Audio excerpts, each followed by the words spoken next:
Chapter 41. Gu Qing was Gu Han's younger brother, and also Guananshan's sword boy. He was not born with Taoist quality, but he was very talented. Because of Gu Han, he was sent to Liangwang Peak as soon as he was born, and he had been learning sword from Guananshan all these years. Among the new generation of sword-washing disciples, his realm was second to none. In the eyes of those who knew Liangwang Peak well, he might even be stronger than Zhao Lei. However, he had been staying at Liangwang Peak all these years and rarely appeared by the stream of sword-washing, so not many people knew of his existence. Gu Qing walked to the stream rock and stopped. The discussion among the cliffs and the stream didn't stop, but became louder and louder. Gu Qing didn't take another step forward. The position was the most important thing. The stream rock he was standing on was dozens of feet away from Jingjiu. What did it mean? Such a long distance was beyond the attacking range of the state of first preservation. Did Gu Qing enter the state of inherited will when he was at the stage of sword-washing? Not only did he get a glimpse of Tao, but he also possessed the attacking ability of the state of inherited will? People were shocked. They didn't know that Liangwang Peak was hiding such a talented young man. The expression on Guananshan's face was quite calm. Gu Qing had been his sword boy for many years. In fact, they were half master and half disciple, so Guananshan knew Gu Qing's realm and strength very well. Guananshan had planned to use Gu Qing to break Zhao Lei's spirit, but he didn't expect Jingjiu to stand up in advance.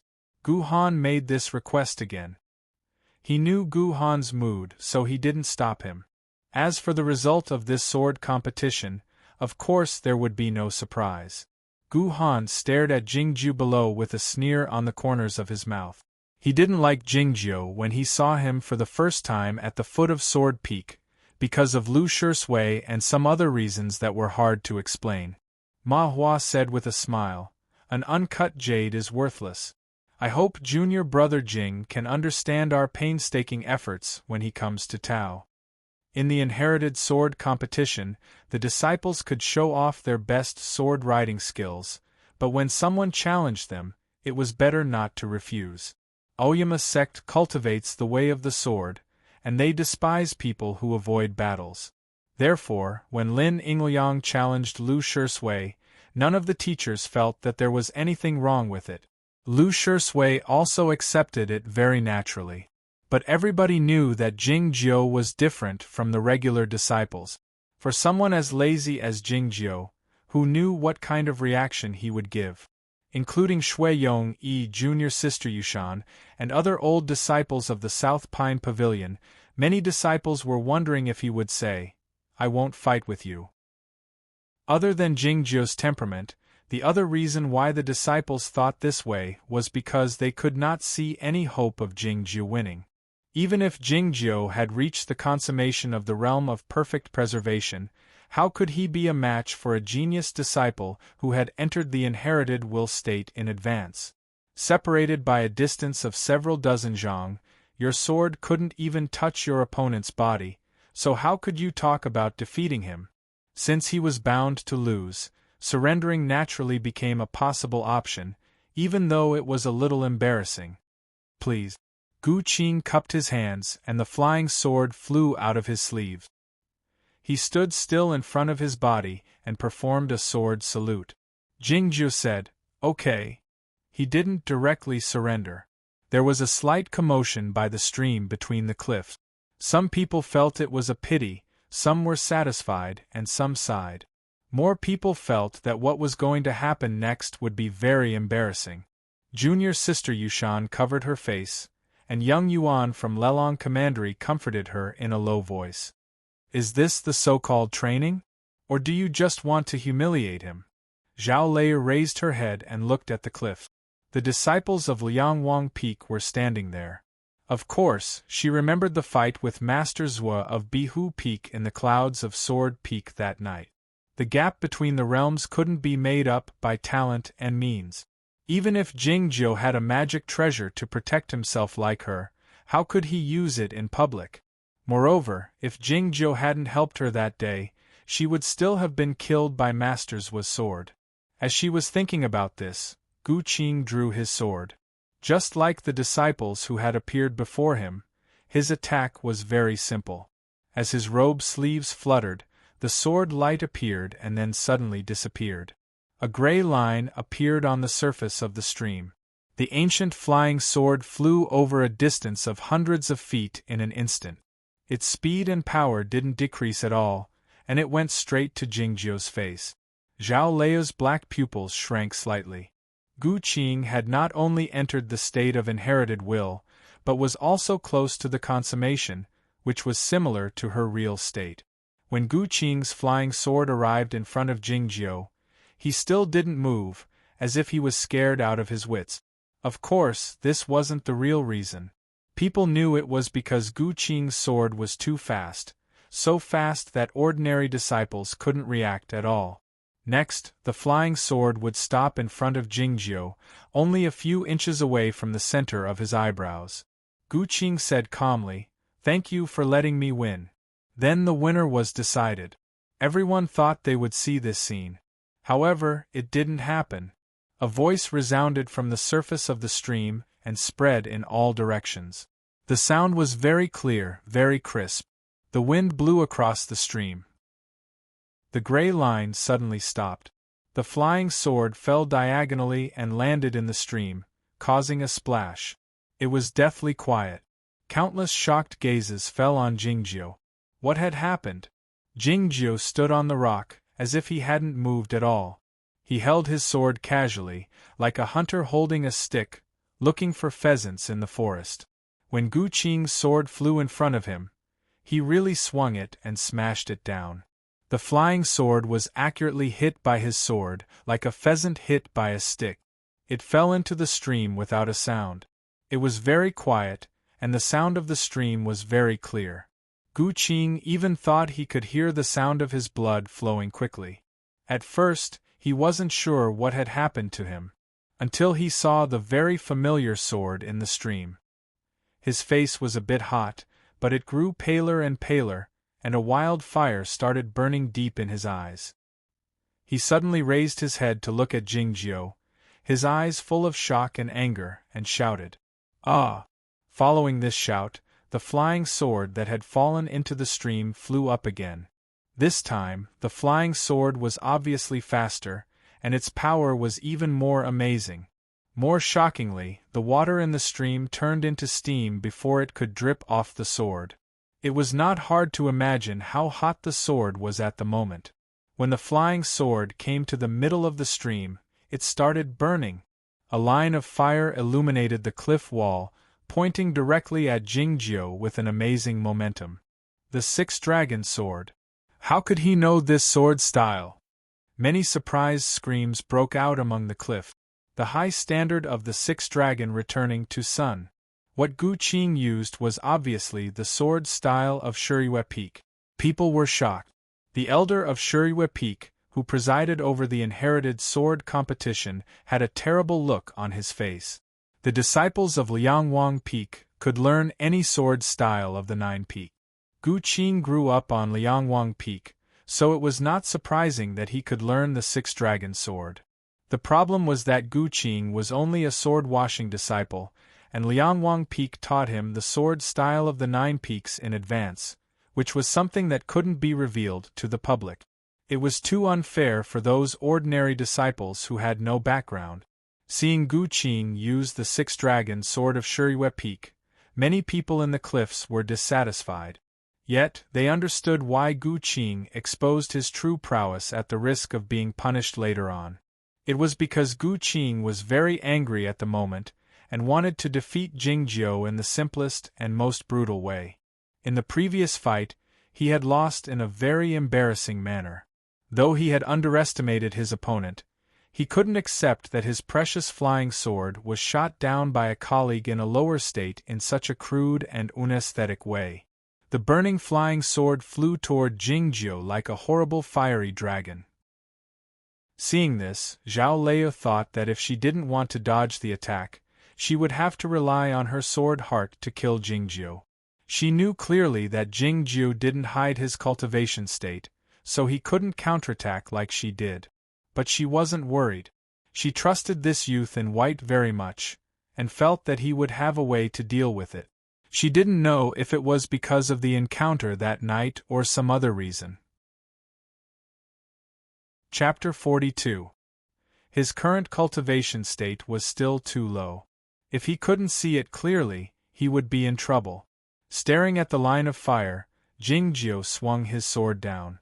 A muffled bang resounded. His sword hit the front of the line of fire accurately again. Sparks flew everywhere, and Gu Qing's sword was knocked away, falling into the stream at an angle. It was no different from the previous scene.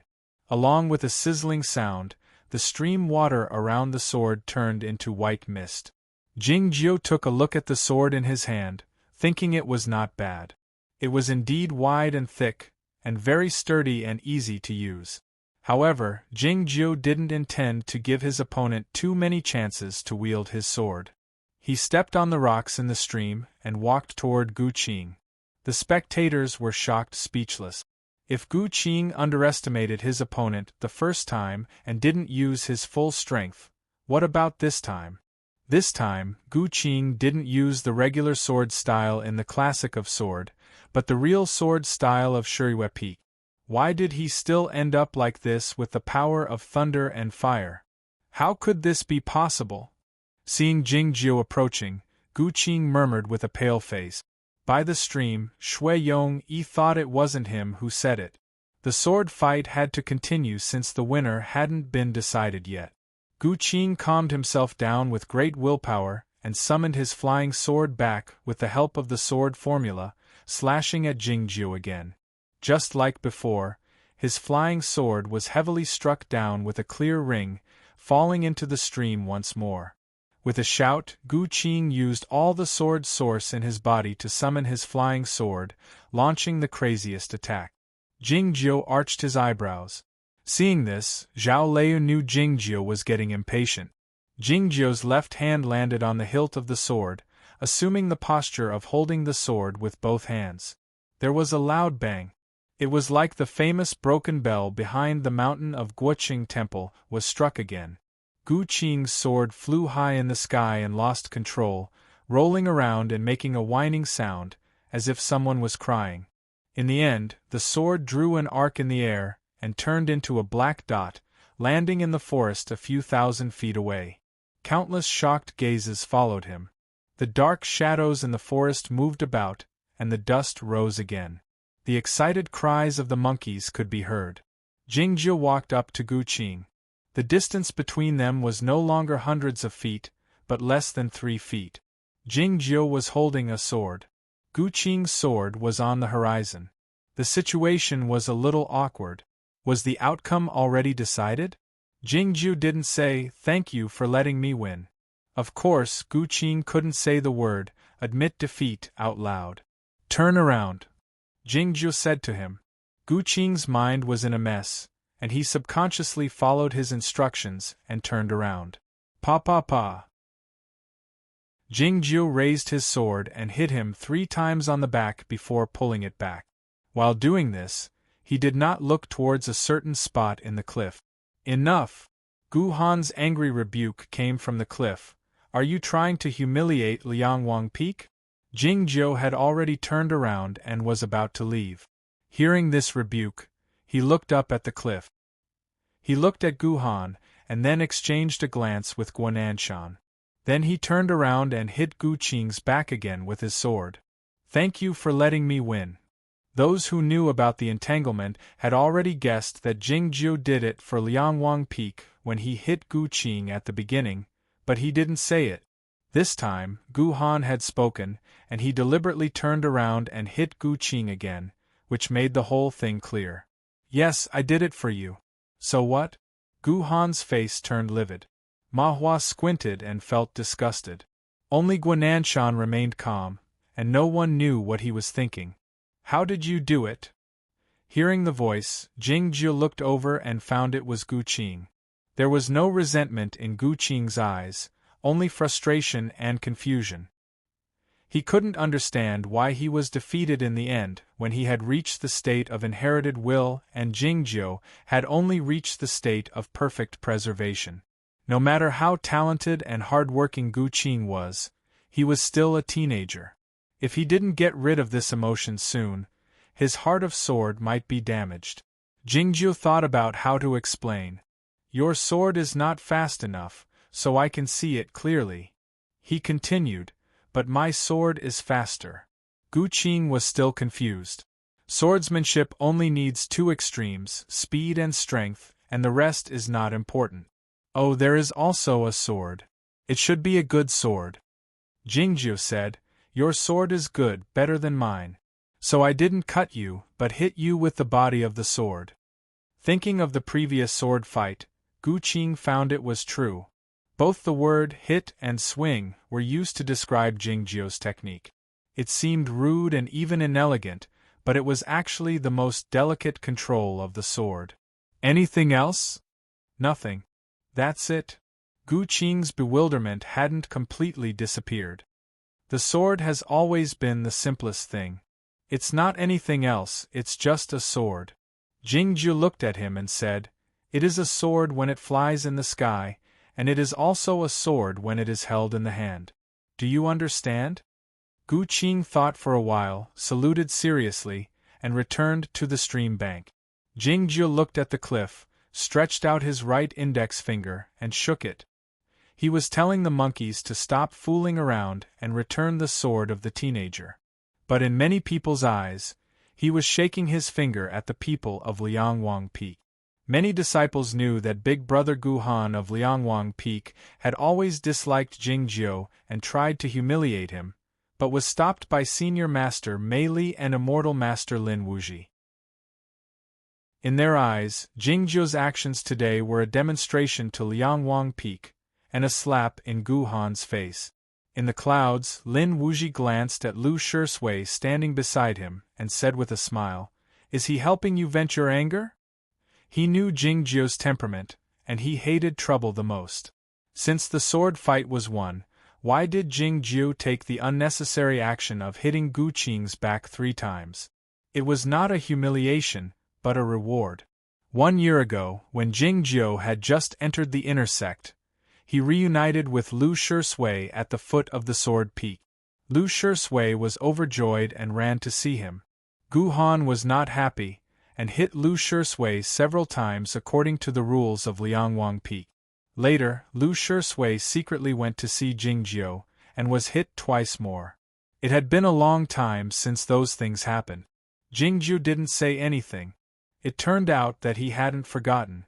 Looking at the figure by the stream, Lu Shisui was expressionless, looking very serious. Suddenly, he burst into laughter. Then, he quickly calmed himself down and continued to pretend to be indifferent. Looking at Jingjiu standing on the rock by the stream, people were shocked and speechless. Guests from various sects who came to watch the ceremony all came to the edge of the cliff, looking at the scene below, discussing something in low voices. Both the young girl of Shuiyu Nunnery and the serious messenger of Windy Broadsword sect were shocked by the sword fight just now. Jingjiu's state was not high, but how could he defeat Gu Qing? What sword art did he use? Chapter 43. No one heard the conversation between Jingjiu and Gu Qing, so most people didn't understand what had happened. All they knew was that Jingjiu was formidable enough to defeat his opponent in a higher state.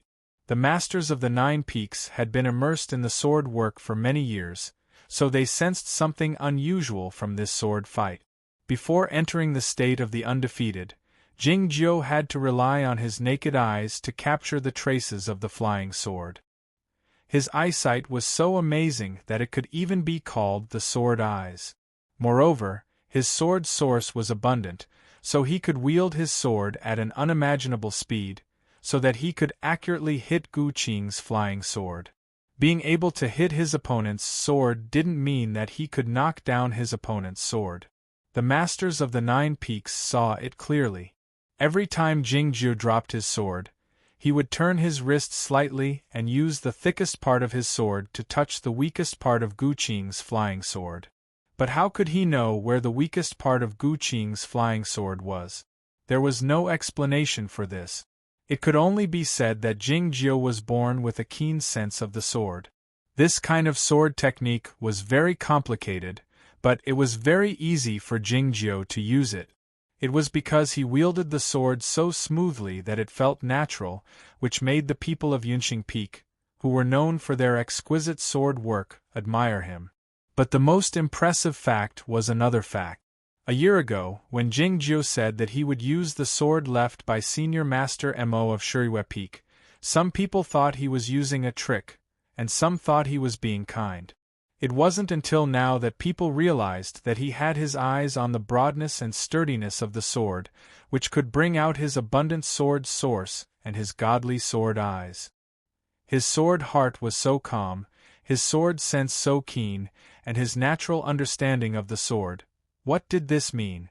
It meant that Jing Jiu had an amazing talent in the sword work. If Zhuo Ruzhui, Zhao Leu, and Lu Shisui were the people with natural Dao quality most suitable for cultivation, then Jing Jiu was the one who was born to use the sword. The Aoyama sect was the #1 sword sect in the world. How could they miss such a disciple? An old man walked out of the clouds that had been quiet for a long time. The old man had an ugly appearance and extremely dark skin. He was none other than Elder Mo of Tianguang Peak. Elder Mo walked to the edge of the cliff and looked at Jing Jiu by the stream. He rubbed his hands nervously and said, "Jing Jiu, are you willing to learn the sword from me?" The cliff was originally very quiet, but with this sentence there was an uproar. "Jing Jiu, are you willing to inherit my sword at Bihu Peak?" As the peak master of Shilai Peak, I promise you that as long as you're willing to come to our peak, we'll do our best. The old bird sword art of Yunqing Peak is the most suitable for this young man. What are you fighting for? Listening to these quarrels, Qi Yan, who had suffered some minor injuries last night, became even paler. He sighed and helplessly thought about how Shanghai Peak would not be able to compete with others if they did not prepare in advance. Elder Mo had only said a single sentence before he was interrupted. He was so angry that his face was flushed red, but it was hard to tell. "Shut up, all of you." Elder Mo had always been good-tempered, but a good-tempered person would occasionally get angry, which was even more frightening. The clear water flowing on the cliff was dispersed by the sword wills, turning into a rainstorm. The quarrels among the cliffs gradually subsided. "Didn't you all think this little guy was a good-for-nothing? Why have you all changed now?"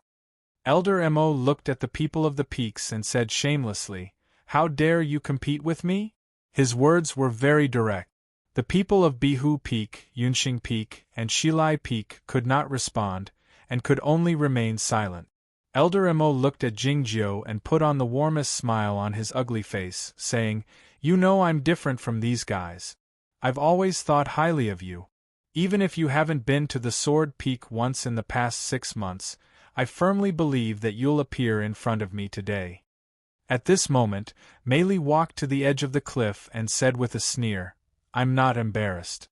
When I took a fancy to this child, you didn't even know who he was." Big Brother Mo. Hearing this, Elder Mo was speechless.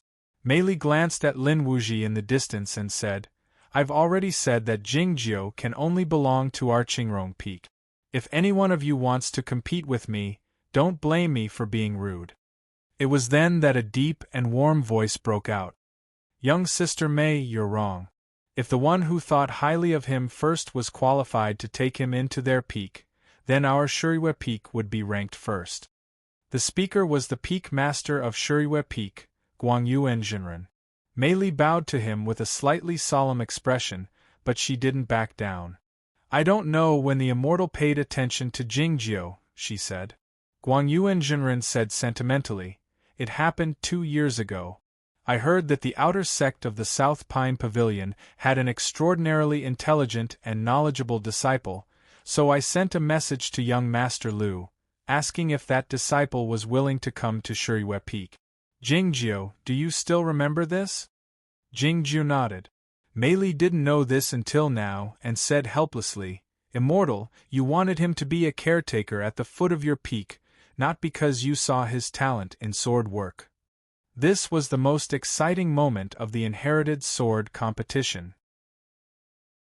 All the peaks wanted Jingjiu to inherit their swords.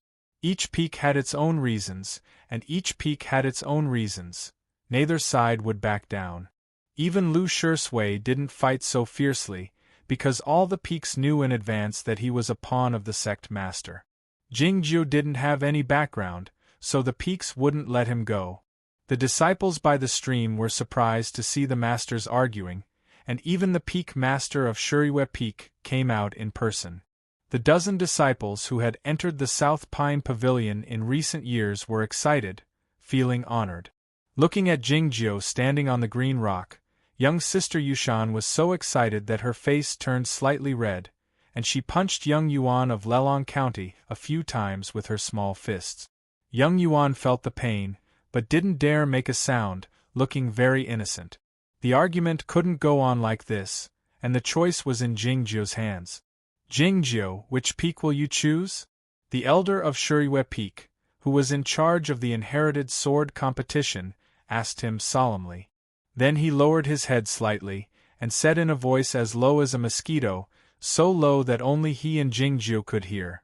To be honest, our Shirui Peak doesn't have much, but we have an inexhaustible supply of magic pills and spiritual fruits. The Peak Master has some good stuff that even the Sect Master can't get. They can all be yours. Jingjiu smiled. Back when he was calculating in the village, his arrangement was to go to Bihu Peak, but now that Lei Poyan was dead, it was meaningless for him to go to Bihu Peak. Mei Li took good care of him, and expressed her desire to let him inherit her sword a long time ago, but for some reason, he would rather die than go to Qingrong Peak. The cultivation on Shilai Peak was to deal with people, but he didn't like dealing with people. The cultivation on Yunxing Peak was to deal with the sword, so it was unnecessary for him. The cultivation on Shirui Peak was relatively less stressful, and the days were quite leisurely. However, the disciples of the peaks had to take care of those precious herbs and orchards in addition to organizing the books, which was quite troublesome. Most importantly, there were many monkeys on Shirui Peak, who were noisy from morning to night, which really displeased him. It seemed that Tianguang Peak was the best choice. Lin Wuji was a good person, and though Mo Qi still stuttered like before, his temperament was as honest and sincere as before. If he inherited the sword from Tianguang Peak, he and Lu Shisui would become disciples of the same peak again. Jingjiu thought it would be interesting to think about the expression on that small black face. As he was about to make the decision, he suddenly saw the young girl on the green rock, and a new idea occurred to him. I need to think about it, Jingjiu said to the elder of Shirui Peak. The elder of Shirui Peak was a bit disappointed, but he said according to the rules, okay, but you have to make a decision before the end of the inherited sword competition. He was disappointed that Jingjiu didn't decide to join Shirui Peak immediately. Mei Li of Qingrong Peak and Elder Mo of Tianguang Peak also had the same idea. Some people were disappointed because they thought Jingjiu was too arrogant. The elders all looked up to him, but he was still being picky. Did he think he was really something? Jingjiu walked back to the green rock. Zhao Lei looked at him and said, "You are really something." "Just so," said Jingjiu. Zhao Lei said, "Your talent in sword work can be ranked in the top 3 among those I have ever seen." Jingjiu said seriously, "I think my talent in sword work is the best in Aoyama." Zhao Lei didn't know what to say, so she walked past him and headed toward the stream. Countless gazes were fixed on her. In the minds of the crowd, the shock brought by Jingjiu was temporarily suppressed. Which peak would Zhao Lei inherit the sword? Which peak had placed her as a chess piece in advance? This was a question that had troubled the Aoyama sect and more than half of the cultivation world for many years, and it would finally be answered today. Chapter 44. The sword light came out of the sleeve, and stopped in front of Zhao Lei in silence. It was the small green sword. This Qing Jian was very old, but it didn't have anything special about it. When Zhao Lei had entered the inner gate for 3 months, she had been recognized by the Qing Jian on the sword peak, which shocked many people, but also made them feel sorry for her. This Qing Jian was made of an ordinary material. In their minds, if Zhao Lei had been more patient, she could have gotten a better sword. She was about to draw her sword, but was stopped. The elder of Shuriyue Peak, who presided over the competition, said to her kindly, "You don't have to watch. If it were some other outstanding disciples, they would insist that they should be treated the same as other disciples, so that the fairness of the sect could be demonstrated." However, Zhao Lei didn't say anything, and put the sword back into her sleeve, either because she was influenced by Jingjiu, or because she thought it was boring and troublesome to perform the sword work. Of course, nobody challenged her. The only one qualified to challenge her, Gu Qing, had been defeated by Jingjiu. What followed was the most attractive part of the inherited sword competition: choosing and being chosen. Different from the fierce competition for Jingjiu, it was quiet among the cliffs, which made the competition even more tense. It seems that everybody knows the procedure. The elder of Shuriyue Peak said to the crowd in the cliffs solemnly, "Let's do it in order."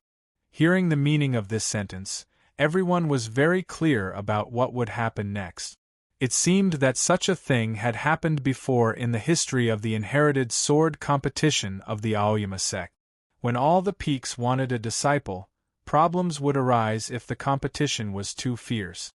Therefore, the procedure had to be decided in advance. The 9 peaks would communicate with the disciple in order. The order here was actually reversed, starting from the last mountain peak in the ranking. The first peak was Bihu Peak. The senior master of the upper state of free travel, who had just become the peak master of Bihu the night before, said a few words. Then the master of Shilai Peak came out and said a few words. It was obvious that they had no confidence in getting Zhao Lei. They simply introduced the characteristics of their peak and tried to persuade her.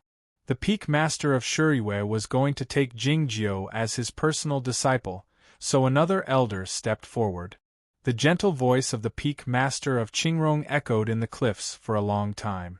Now people realized that this woman with the highest cultivation state and seniority in Aoyama sect was determined to win Zhao Lei's heart. Yunqing Feng considered that Zhao Lei had been practicing hard on the sword peak for the past 2 years, so they should have a good chance. Therefore, he spent a long time explaining. Next was Shanghai Peak. The Shanghai Peak of this year's inherited sword competition was still the same as the previous years. It was not favored by the disciples, and many people thought that there was no chance for it. No one expected a cold and dignified voice to ring out, "You are the future of my Aoyama. Meeting a mediocre teacher will only hinder your cultivation. Let me do it." The master of Shanghai Peak, Yuan Qijing, who hadn't taken a disciple for many years and seldom participated in the inherited sword competition, came and decided to teach the sword in person. Though Shanghai Peak was not popular, who was Yuan Qijing? He was the sword justice of Aoyama. Among the 9 peaks, who had more experience, higher power, higher cultivation state, and was more qualified to take Zhao Lei as his personal disciple? The crowd was in an uproar, and then became quiet soon after. It was then that an unexpected change occurred. "Little Lei, are you willing to learn sword work with me?" The voice was gentle and distant, like the moist wind on the coastline, falling on everyone's heart. People were very surprised, because it was the voice of the sect master. No wonder the elder Bai of Tianguang Peak came to take Lu Shui as an inherited sword disciple. It turned out that the sect master intended to reserve his spot for Zhao Lei. Was Zhao Lei the one chosen by the sect master from the very beginning? Was the mystery going to be solved at last? The problem was that the sect master had taken Zhuoruzhui as his personal disciple a few years ago. Was he going to make an exception? Zhuoruzhui, Lu Shisui, and Zhao Leiyu, if the three of them with natural Tao quality all went to Tianguang Peak, the atmosphere in the cliffs became tense. Both Qingrong Peak and Yunxing Peak, which usually followed the lead of Tianguang Peak, had a strong objection to this decision. Even Bihu Peak, Shiyue Peak, and Shilai Peak, who didn't have much opinion, felt uncomfortable. Why? But who dared compete with the sect master for the disciple? Let her choose for herself. Yuan Qijing's voice was extremely cold. Only he could stop the sect master from talking. It was because he used to be the sect master's big brother of the same peak. That's right. The peak master of Qingrong said, Leiyu, calm down. Don't be distracted by something. You can choose whatever you want. Don't be afraid. Zhao Leiyu didn't say anything the whole time. Her expression didn't change at all, whether it was the sudden request from Shanghai to Peak or the personal invitation from the sect master. It wasn't until now that she heard what the peak master of Qingrong said that she raised her thick eyebrows like a sword, and her eyes became extremely bright. From Zhaoga City to Aoyama, from the South Pine Pavilion to the Inner Gate, many people wanted to know which peak she would choose at the inherited sword competition. She had never expressed her opinion, not even the slightest hint of her attitude, because she was waiting for this opportunity. I can choose whatever I want? She repeated what the peak master of Qingrong had said. Yuan Qijing said coldly, That's right. Nobody can stop you.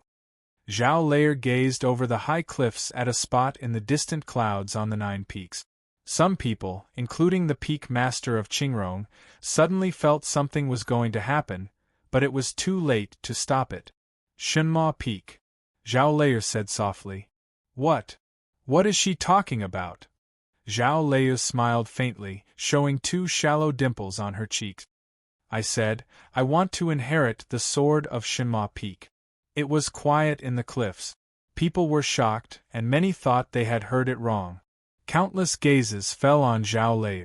Unexpectedly, she refused the sect master and Yuan Qijing and chose Shenma Peak. Shenma Peak was the 9th peak in Aoyama. But why did she choose this peak? The voice of the peak master of Qingrong rang out again. Her voice was no longer as clear and gentle as it usually was. Instead, it was cold and serious. Do you know that Shenma Peak hasn't participated in the inherited sword competition for hundreds of years?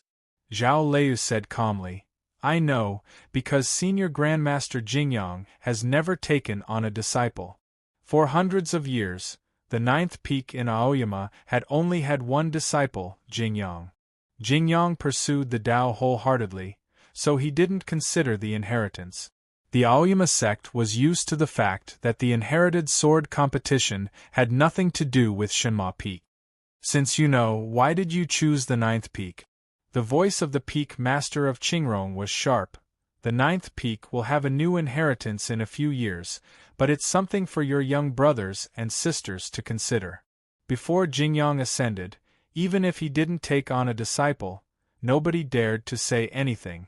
Now, how could the Aoyama sect let Shenma Peak be empty? The rules of Aoyama sect stated clearly that if no one inherited the sword after 3 inherited sword competitions, the inheritance of that peak would be regarded as broken, and a new branch would be created. The question was, would the Shenma Peak after the new branch would still be the Shenma Peak she wanted to go to? Zhao Leiyu looked at the cliffs in silence for a long time. Many scenes in the past 10 years seemed to appear on the stone walls and flowing water. She had been very intelligent since she was a child, and she had read 3,000 books at a young age. Then, she began to prepare for cultivation. Cultivation was a very hard thing, monotonous and boring, often accompanied by both mental and physical pain. In Zhaoga City, she was a noble girl, but she could endure more hardships than the snow monsters in the kingdom of ice and snow. After coming to Aoyama, she was even more diligent than before. In the words of Master Meng, she was so diligent that she didn't look like a genius. She had been sitting on the sword peak for 3 years at the tender age, with dirty hair and a dirty face, covered with dust. Why? It was to obtain the qualification to inherit the sword, and to be able to choose freely. Why? Because I don't want to see a new peak. She said, I want to continue the inheritance for Shinma. After a moment of silence, the peak master of Qingrong asked, Why do you want to do this? Zhao Lei said, Because I am the inherited sword disciple chosen by Senior Grandmaster Jingyang. Sitting on a green rock, Jingju looked at the stream, thinking that this was the reason. Chapter 45. The answer that so many people wanted to know was revealed. This answer didn't seem very surprising, but if one thought about it carefully, there were countless meanings hidden within. The cliff fell into a long period of silence. People were speechless because of the shock. In the end, it was the peak master of Qingrong who broke the silence, asking in a chilly voice. He has ascended. Who will you learn the sword from? The thoughtless sword has gone with him. What sword will you inherit? Some guests who came to watch the ceremony noticed that the peak master of Qingrong didn't use the honorific title when she mentioned the immortal Jingyang, and didn't call him senior master, but called him directly. For some reason, neither the sect master of the Green Mountain sect nor Yuan Qijing said anything. It seemed that this was a normal thing for them. Zhao Lei said, According to the old rule of Aoyama, as long as I can climb to Shima Peak and obtain the thoughtless sword, I will inherit the sword successfully.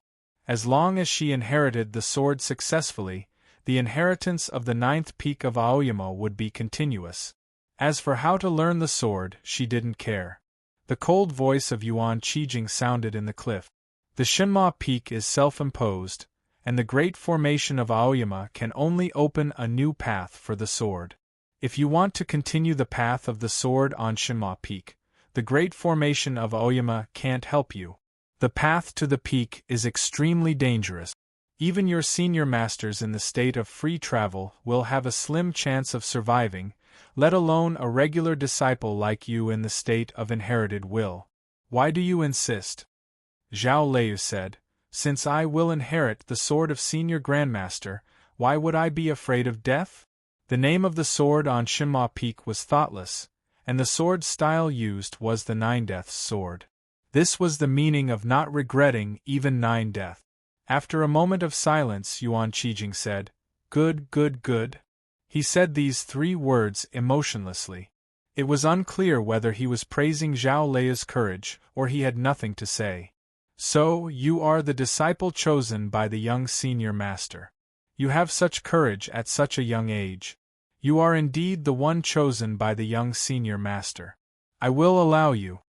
The voice of the sect master of Aoyama was full of sentimentality and reminiscence, and also a bit gratified. Yuan Qijing's voice was still cold. If you fail, but luckily survive, you cannot inherit the sword within 3 years, and can only cultivate by the stream. Do you understand? This punishment seemed normal, but it was actually quite severe. Even though Zhao Lei was born with natural Dao quality, it would be very difficult for her to practice the sword if she couldn't get in touch with the truly mysterious sword instructions within 3 years, and without the guidance of a master, she would progress much slower than those of her colleagues who had inherited the sword successfully. As for the matter of cultivation, if one step was slow, all the steps would be slow.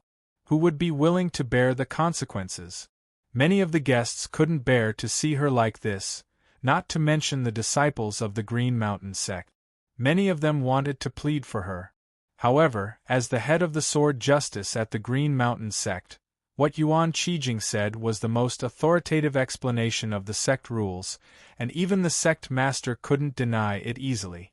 Guananshan walked to the edge of the cliff and bowed to the masters above, asking, Can young sister Zhao join Liangwang Peak? By the peak of the of. By many, the master of the peak. I think so, said the peak master of Qingrong. Yuan Qijing remained silent. The crowd felt more relaxed. On Liangwang Peak, one could learn all the sword styles of other peaks. As for what Yuan Qijing said about Zhao Lei not inheriting the sword, Gu Qing had already learned the six-dragon sword style of Shuriwe Peak in secret during the period of sword washing, so there was nothing to worry about. Besides the Guoqing Temple, Shuiyu Nunnery, and the Platonist sect, there were some special guests who came to Aoyama to attend the ceremony. 2 princes from Zhaoga City. They were powerful figures in the mortal world, but they had to keep a low profile in a place like the Aoyama sect, which was a place for cultivation outside of the mortal world. The 2 of them had remained silent since the beginning, with a reserved smile on their faces. But for some reason, they suddenly stood up and praised the decision of the Aoyama sect and the courage of Zhao Lei. Nobody understood why the 2 princes did so. Normally, they should feel that the Aoyama sect was hypocritical in doing so. Even if they didn't point it out, they had no reason to praise it. Zhao Lei walked back to the green rock from the stream and sat down. She had been standing since the beginning of the inherited sword competition, not sitting down once. Her expression didn't show anything unusual, but Jingju noticed that her temples were slightly wet, indicating that she was still in an excited mood. "Do you want to climb that mountain so badly?" he asked. Zhao Lei didn't say anything. After Liangwang Peak took Gu Qing as their disciple, the rest of the disciples had their own places to go. The elder of Shuriwe Peak in charge of the inherited sword competition looked at Jingjiu and asked, "Have you made up your mind?" Many people now remembered that this youth in white who had shocked the whole crowd hadn't made his choice yet. Zhao Lei's choice was so shocking that some people even forgot about it. They didn't expect a new shock to follow. "I've made up my mind," said Jingjiu. "I also choose Shinma Peak." The cliffs fell silent again, and then there was an uproar. Shui Yongyi opened his mouth, but couldn't utter a word. Young sister Yushan looked at Jingjiu with her hands cupping her face, as if she was intoxicated by him. Zhao Lei was startled, looking at Jingjiu's face, feeling more and more unable to understand this guy. Jingjiu also chose Shinma Peak? The crowd was shocked, wondering what was going on today. In the twilight, Shinma Peak was facing the setting sun. The clouds and fog were very thin, almost non-existent. The forest and sceneries in the mountain were very clear, and everything looked normal. There were several mountain paths leading to the peak top. It looked dangerous to cross the cliffs, but it wasn't difficult for the cultivation practitioners. These were merely illusions.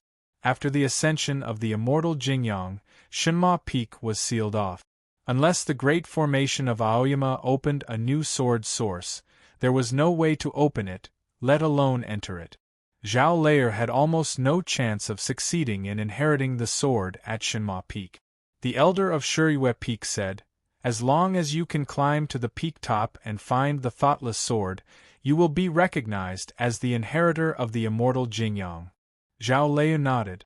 Guananshan said, "Young sister, if you have any problems, just step back. Don't be reluctant. You don't have to be so stubborn. Just be careful," said Guhan while looking at her. Zhao Lei said to Guananshan, "Thank you for what you said earlier, big brother. Even if I fail, I won't go to Liangwang Peak. I'm sorry." What Guananshan said just now was to leave a way out for her, and it was approved by the sect master. As for the danger with the sect master and so many highly achieved swordsmen of the Aoyama sect watching in person, Zhao Lei wouldn't die here, no matter how powerful the forbidding formation left by the senior grandmaster Jingyang was. In fact, you might die. Jingjiu said this sincerely, lifting his head to look at the quiet green peak in the twilight. It was too quiet on Shinma Peak, and the scenery was too clear. No sound could be heard on the strange cliffs or in the dense forest, as if they were all fake. Such silence usually signified true danger. "I have to go up there and have a look." "But you," Zhao Lei glanced at him and said, "since it's so dangerous, you don't have to follow me." Jingjiu said, "You think too much. I'm just curious about what's up there. It'll save me some energy if someone clears the way in front." Zhao Lei wasn't in the mood to think whether he was telling the truth or not, so she said, "Then you have to follow me closely. Jingjiu, be careful, be careful. Elder Emochi said nervously, rubbing his hands. Jingjiu nodded and looked at the person beside him. Lu Shisui stood there, worry written all over his small face. When Jingjiu looked at him, Lu Shisui pulled a long face, which looked kind of cute. Jingjiu turned around and walked toward the peak with Zhao Lei. Chapter 46. There were more than 100 people in front of Shima Peak. Shui Yonga, Sister Yushan and the other regular sword-washing disciples had already returned to the stream bank, waiting for the news nervously. It seemed that they wouldn't be able to sleep all night. The guests who came to watch the ceremony all stayed behind, either out of courtesy or out of curiosity. Seeing the two figures at the foot of the peak, the two princes from Zhaoga City couldn't hide their worry. The young girl of the Platonist sect said with her eyes wide open, "This is more interesting." Shuiyu Nunnery and the young girls of Qingrong Peak stood together, discussing something in a low voice, glancing at the foot of the peak from time to time. Qingrong Peak was the closest to Shinma Peak, and a large sedan could be vaguely seen in the clouds. Not many people were in front of Shinma Peak, but this inherited sword competition, which hadn't been held for many years, had attracted the attention of many people on the 9 peaks. Seeing the two figures at the foot of the peak, Gu Han's face was gloomy, even more so than when Gu Qing was beaten by Jingjiu. Zhao Lei didn't respond to his concern earlier, and didn't even look at him. But now she was walking shoulder to shoulder with Jingjiu, talking to him from time to time. This scene made Gu Han very unhappy. That youth was pestering his young sister like a bedbug, but why did she pay attention to him? Guananshan patted his shoulder to comfort him. As they arrived at Shinma Peak, the environment grew quieter, and the atmosphere became even more eerie. There was a thin waterfall on the cliff wall a few thousand feet away, but it didn't make any sound. The night had come, and the slightly cold wind ruffled the treetops, but there was still no sound. What was going on? Standing in front of the peak, Zhao Lei saw the eerie scene, and gradually understood the reason. There was a sword formation on Shima Peak. The purpose of this sword formation wasn't to kill or injure any intruder, but to cut them off. This sword formation cut off the connection between Shinma Peak and heaven and earth, turning it into a truly forbidden peak. At the same time, this sword formation emitted countless sword wills, which looked like a screen, cutting the space in the peak into innumerable sections. The sounds in the mountain peaks were confined in small spaces, unable to be heard. Now, Shinma Peak could be understood as a gem with countless cracks on the inside. It seemed to be a whole, but in fact, it had long been cut apart. As Yuan Qijing said, even a highly achieved swordsman in the free travel state couldn't take a single step forward on Shinma Peak, even though he could ride his sword and fly freely in Chaotian. Zhao Lei was only in the state of inherited will, so how could she reach the peak? Looking at her back, Jingjiu also wanted to know the answer. He knew better than anyone that this was something she couldn't do. The night wind swept up a green leaf on the mountain path and into the peak. Without making a sound, the green leaf was cut into a dozen or so thin strands, and then it slowly drifted to the ground. No wonder the forest ground on both sides of the mountain path was covered with a thick layer of broken leaves like a blanket. The mixture of green and yellow was very beautiful. Those broken leaves should be the result of the falling leaves being cut off by the sword formation and accumulated over the past 3 or 4 years. As for the trees, waterfalls, and strange rocks that were already in the peak, they were not affected at all. As long as they were in their original positions and looked the same as before, they would not be attacked by the sword formation even if they moved slightly. Looking at this scene, the people outside the peak felt a little nervous. Lu Shisui's small face turned pale, and he clenched his fists tightly. Gu Han stared at Zhao Lei with a worried expression in his eyes. Zhao Lei looked at the mountain path in front of her for a long time, as if she wanted to see through the secrets of Shinma Peak. There was a gap between the green stones, which was the dividing line between the inside and outside of Shinma Peak. All of a sudden, she closed her eyes and stepped over the line. With a slight sound, a tear appeared on her sleeve, as if it had been cut by the sharpest flying sword. After crossing the line, she closed her eyes and took 3 steps to the left, then took 2 steps back in a strange way, and moved her feet slightly. A corner of her sleeve fell down, but there was no sound, because she had already entered the peak. "Ah, what's going on?" the little girl of the Platonist sect said in surprise. Her senior uncle and many others understood what was going on. Since they couldn't tell where the sword wills were with their eyes and ears, and couldn't find the pattern of the sword formation, Zhao Leia closed her eyes and felt the sword wills with her sword awareness. Of course, this was extremely risky. Jingjiu also moved. His movements were very slow and looked a little awkward. It was because he was imitating Zhao Leia's movements. He broke down Zhao Leia's movements, and then reassembled them with great precision. He lifted his knees and stepped over the line on the green stones, then turned left, 1 step, 2 steps, 3 steps, and then stepped back, 1 step, 2 step. As he was doing this, he had adjusted his sword twice, so Zhao Leia was able to get through the 2 places where the sword wills had cut her cloth. Zhao Lei and Jingjiu disappeared on the mountain path. It wasn't until a long time later that the sounds of discussion could be heard outside Shinma Peak. The little girl of the Platonist sect said with emotion, "That's a good idea." It was unclear whether she was praising Zhao Leia's wisdom and courage, or lamenting Jingjiu's shamelessness. Lin Wuji said with a bitter smile, "Being opportunistic is also a skill. Brother Jing is really," Gu Han said in a low voice, "shameless." Zhao Lei moved forward on the mountain path of Shinma Peak with her eyes closed. Sometimes she turned around, sometimes she retreated, and sometimes she jumped up. Her walking speed was very slow. She had wanted to try to leave the mountain path and pass through the dense forests on the cliffs, but she didn't expect that the density of the sword wills between the cliffs would be higher, and that the mountain path would be easier to walk on. Jingjiu followed closely behind her. When she moved, he moved, and when she stopped, he stopped. His movements were exactly the same. He looked like her shadow, except that he would make some adjustments to his movements at certain moments to ensure that he wouldn't be cut by the sword wills occasionally like her. There were many small cuts on Zhao Leia's clothes. It was impossible to sense the sword wills with the awareness of sword perfectly.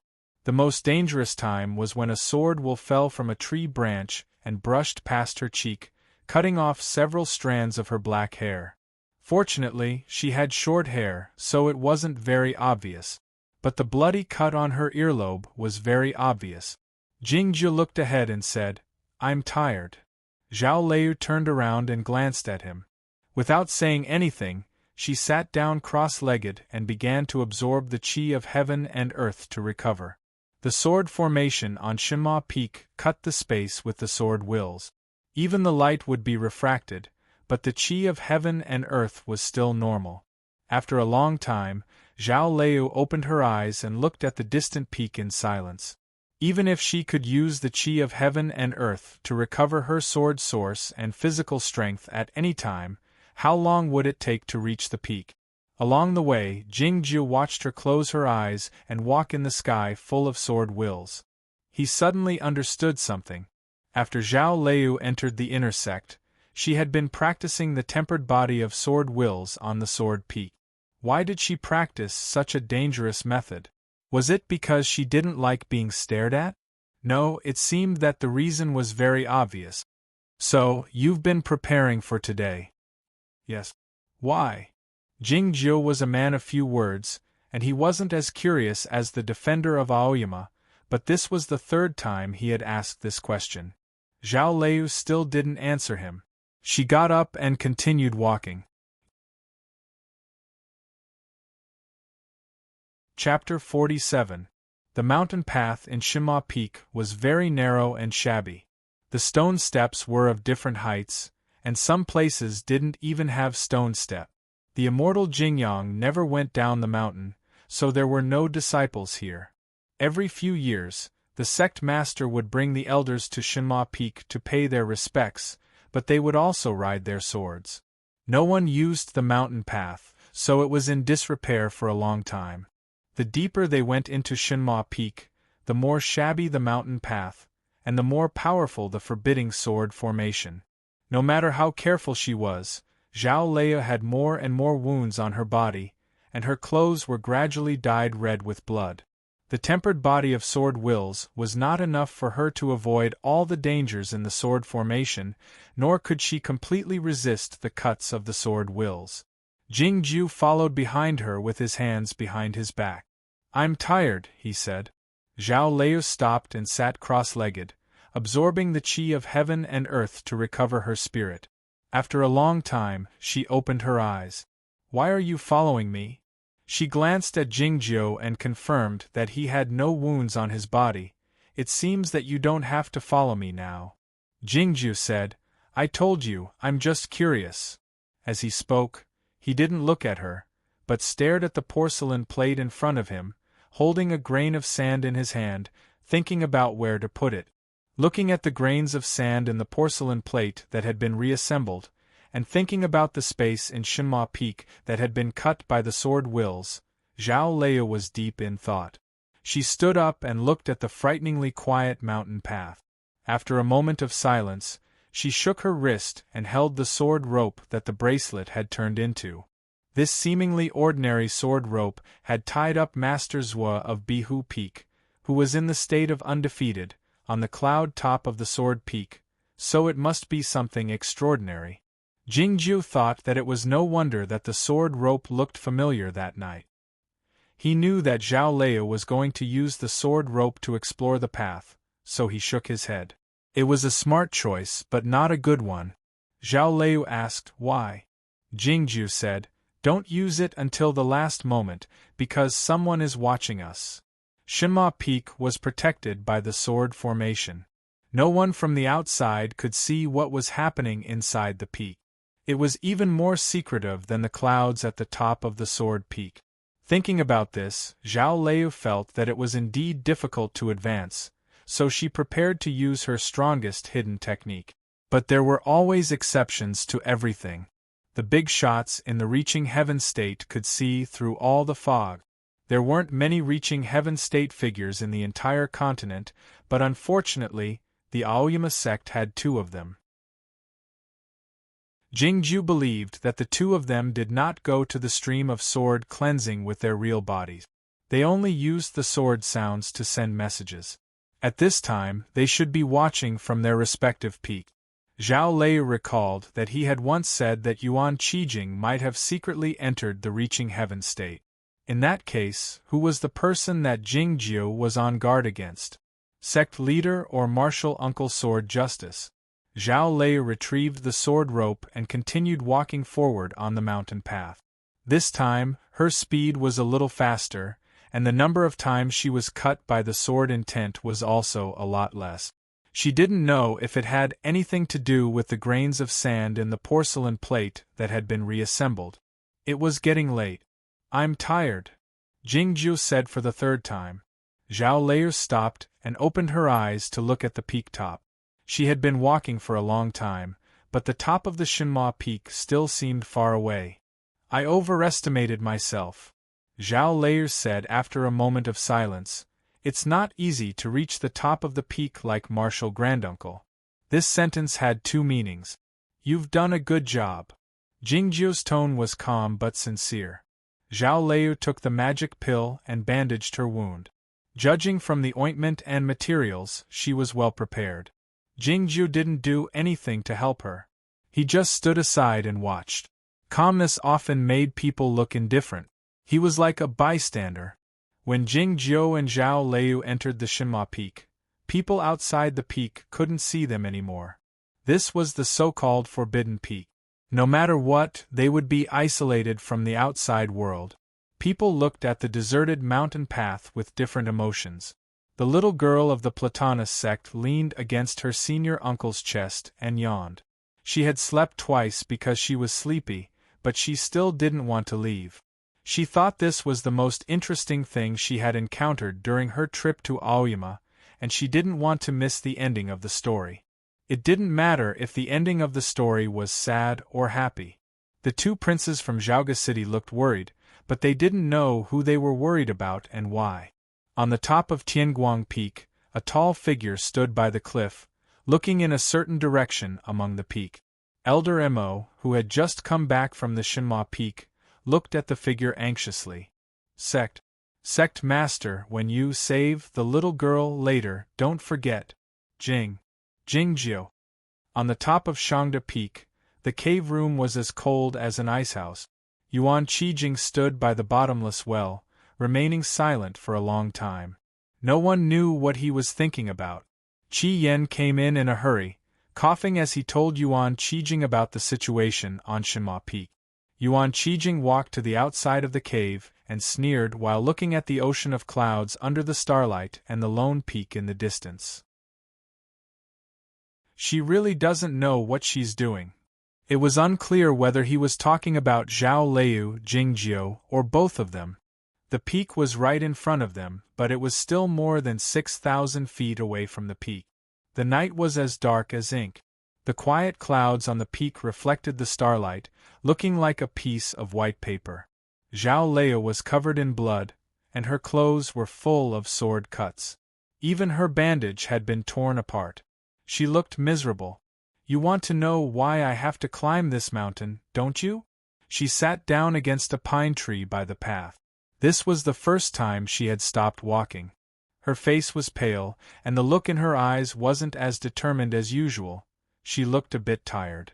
Jingjiu walked to the front of her and handed a large green leaf to her, with the crystal-clear dew in it. Before they knew it, the night was deep and morning was coming. Zhao Liu took the green leaf, bringing it to her lips and drinking it. Jingjiu asked, "Why?" "Because I'm really the inherited sword disciple chosen by Senior Grandmaster."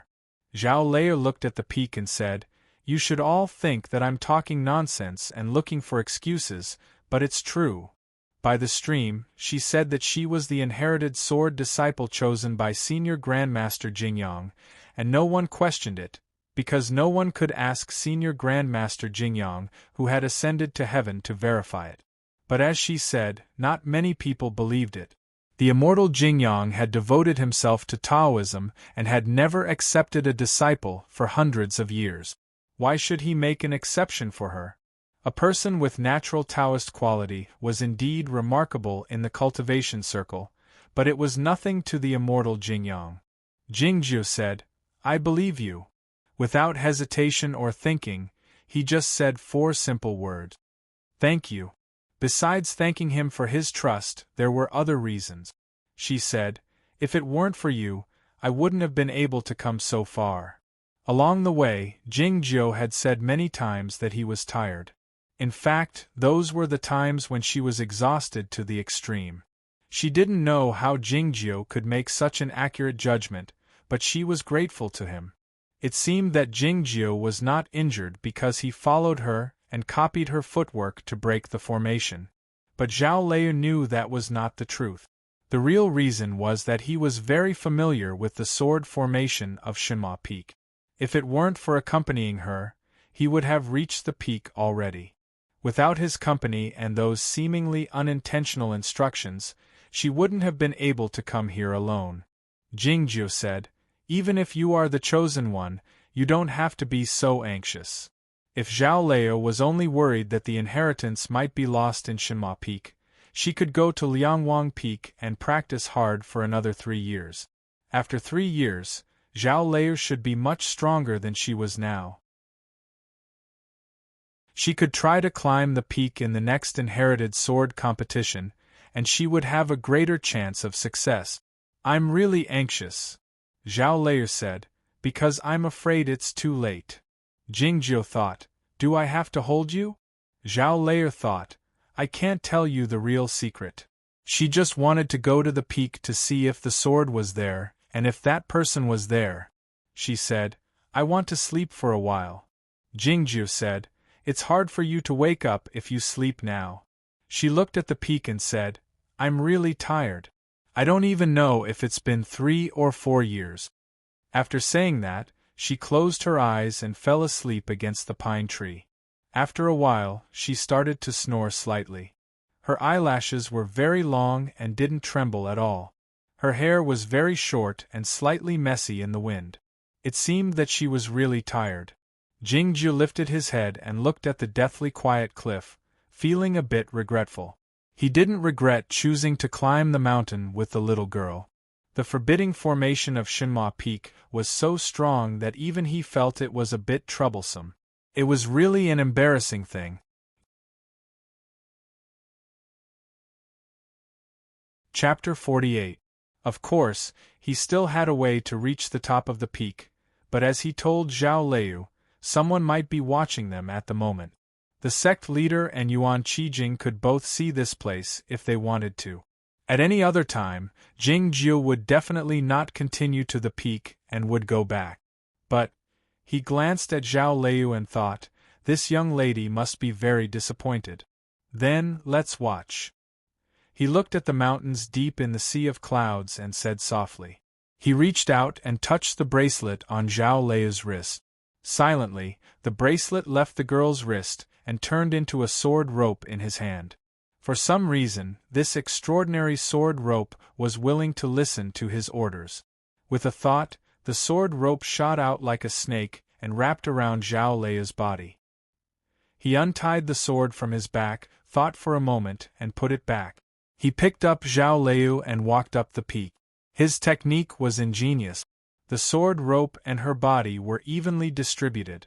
Carried by him, Zhao Lei slept soundly like she was in a hammock. She did not wake up. Jing Jiu climbed the peak. His style was naturally completely different from Zhao Lei's. He was not as cautious as Zhao Lei.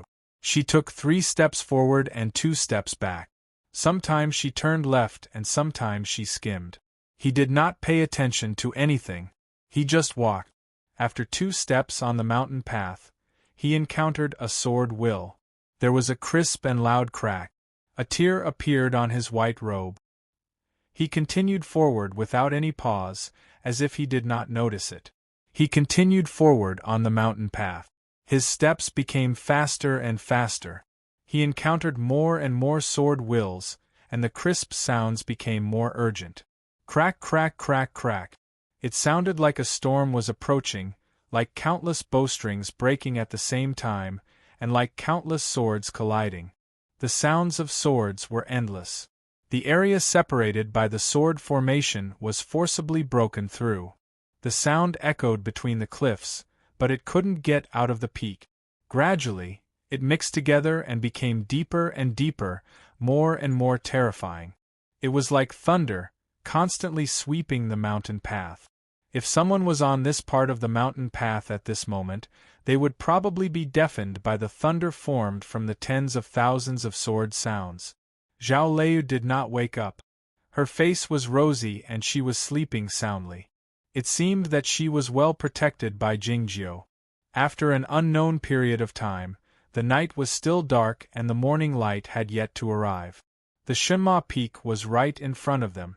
Between the green peaks and precipitous cliffs, a few pavilions could be seen faintly. Jingjiu stopped and rubbed his face. Charging all the way from the mountain peak to here, and breaking through so many sword and tents, even he felt his face go numb. His white robe was very special. It was impervious to fire and water and could resist flying swords. At this time, it had already become extremely tattered. Dozens of strips of cloth hung on his body, revealing his white jade-like body.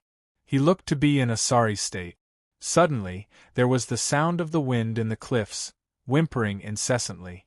It was exceptionally sorrowful, like the weeping of ghosts. Dozens of gloomy and cold soul flames drifted out from the cracks of the cliff ahead. They gradually merged together, revealing a ferocious and ugly face. It looked extremely frightening. That's why Emochi was nicknamed the Dark Spirit back then. He is indeed very ugly. Looking at the Dark Spirit exuding a gloomy aura, Jingjiu shook his head. Many years ago, when Taiping Jinren was behind death's door, the human imperial court and the ice-snow kingdom had a great battle between the cultivation practitioners on the Lonling snowland. The sect master led all the swordsmen of the 9 peaks to reinforce them, and some regular disciples of Aoyama were left behind to guard the place. It was then that the curtain rollers lost some important information, which fell into the hands of the underworld master. This important figure of the underworld led his subordinates to sneak into the 9 peaks through the loopholes of the great formation of Aoyama, as recorded in the information, in an attempt to obtain something. They didn't expect that the thing was not in the sword jail of Shangda Peak, but on Shinma Peak. The underworld master had calculated that Jingyang should be behind closed doors, so he couldn't miss the opportunity. Jingyang had spent most of his life behind closed doors, so the underworld master wasn't wrong. However, the underworld master didn't expect that the 4 principal guards would wake up at the same time as they stepped into the 9 peaks of Aoyama, so Jingyang had come out from behind closed doors. Facing those swordsmen of the underworld, Jingyang killed them with one swing of his sword. The underworld master was severely wounded, and he had almost failed to escape. This event was closely covered up because it was related to a secret of the Aoyama sect, and it had something to do with the curtain rollers. The underworld of course wouldn't publicize their crushing defeat, so few people knew about it until now. After the sect master of Aoyama came back, he thought it was necessary to clean up the remnants of the soul fires, or at least to dispose of those corpses scattered around the top of Shinma Peak. Jingyang thought it was too troublesome, since there were no disciples on Shinma Peak, and no guests, so it was unnecessary to do so. As a result, the corpses of those swordsmen of the underworld were scattered among the cliffs until they turned into white bones after being blown by the wind and rain, and then turned into dust. As for the remnants of the soul fires, they were left behind, and now they were like the resentful spirits. These resentful spirits formed by the soul fires had no intelligence, only resentful intent and murderous intent, which might be troublesome for the regular disciples. Yet, in the eyes of Jingjiu, these remnants of the soul fires were no different from the smoke generated by the wet firewood on the stove. Disperse. Jingjiu carried Zhao Liu and headed toward the top of the peak. He didn't stop when he passed by that terrifying underworld spirit. That underworld spirit let out an ear-piercing shriek, trying to swallow Jingjiu. Suddenly, the underworld spirit dispersed, turning back into dozens of gloomy and cold underworld fires. Those underworld fires screamed in terror and fled to the surroundings of the peak, but they didn't get far before they landed on the cliff rocks and turned into dozens of wisps of green smoke, vanishing without a trace. It's much easier to wait for them to gather together than to look for me everywhere, Jingjiu thought as he walked into the small building on the peak. Like most of the buildings in Aoyama, there was a cave behind the building. This was Jingyang's abode in the past. The building was naturally made of the most precious material of giant trees, and the floor was paved with white jade.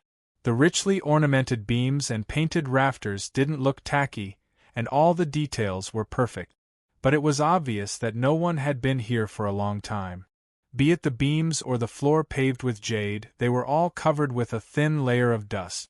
Jingjiu walked in front of the wall and turned the luminous pearl on the wall. With a few cracking sounds, the ground shook slightly and something started to turn. Cool breeze blew, lifting up the dust on the beams and the ground and blowing it out of the building. Soon, the cave was spotless and very clean.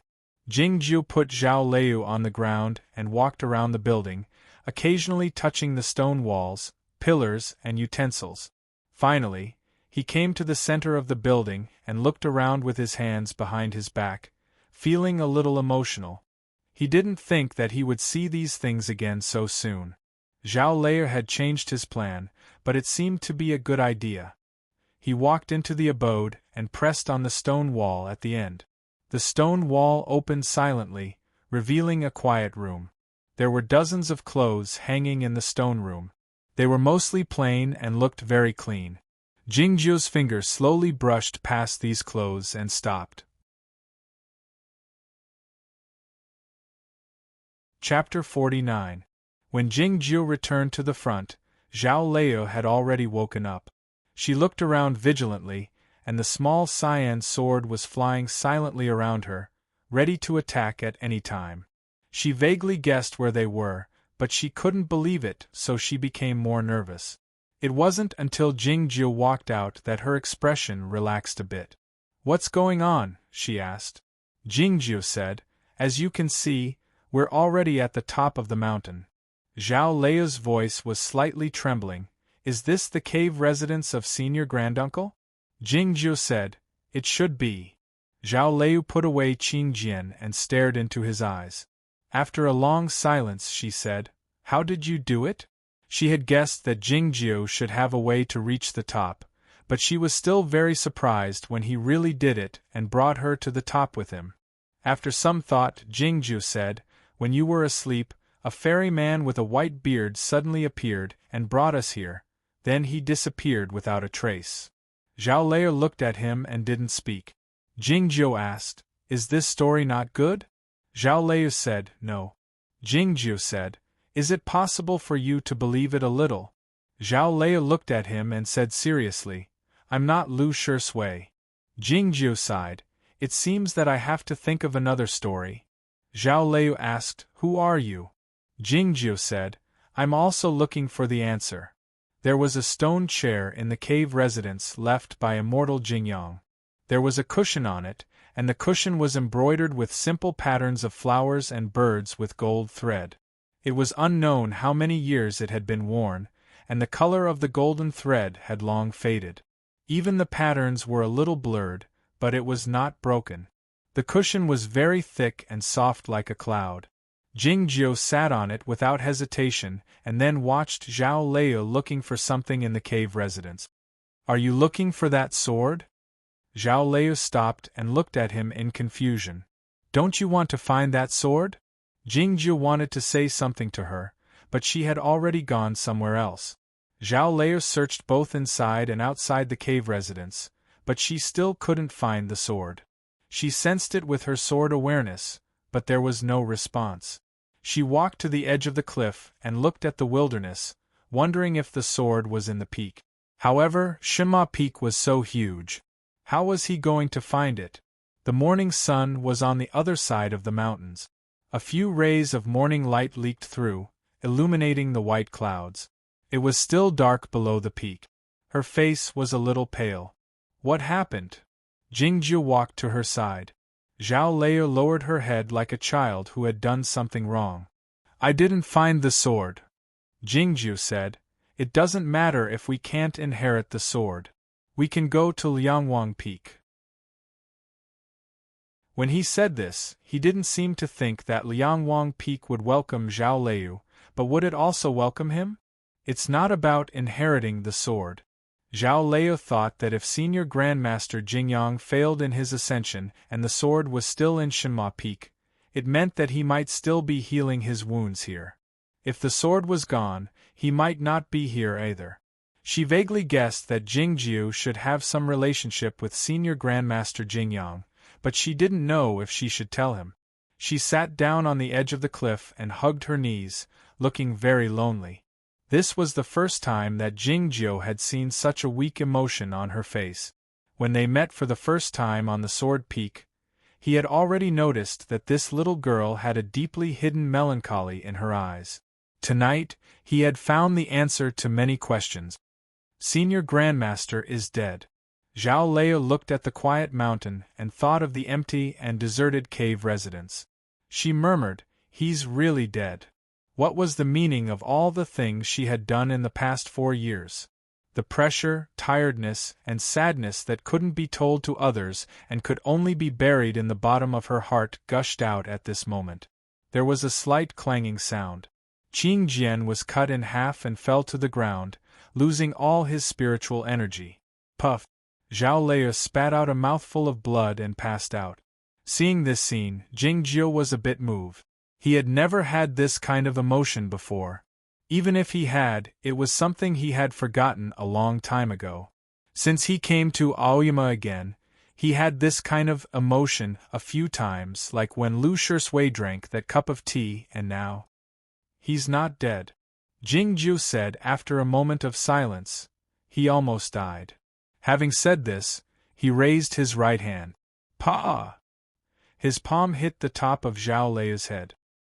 His white robe was fluttering in the gentle breeze. An indescribable energy spread out on the peak top. The endless source of the sword poured into Zhao Lei from the top of her head, protecting her severely damaged sword heart, and then slowly healing and healing it. After a long while, Jingjiu pulled back his right hand after making sure that she was fine. He went back to the cave residence to get a handkerchief and wet it with the spring water. Then he walked back to the cliff's edge and held her in his arms, wiping her face. He wiped her face very carefully. The blood and dust on the little girl's face were soon wiped clean. Looking at her fluffy and messy short hair, Jingjiu thought for a while and went back to the cave to get a wooden comb, combing her hair. The ironwood comb that hid the cold aura was perfect for combing one's hair.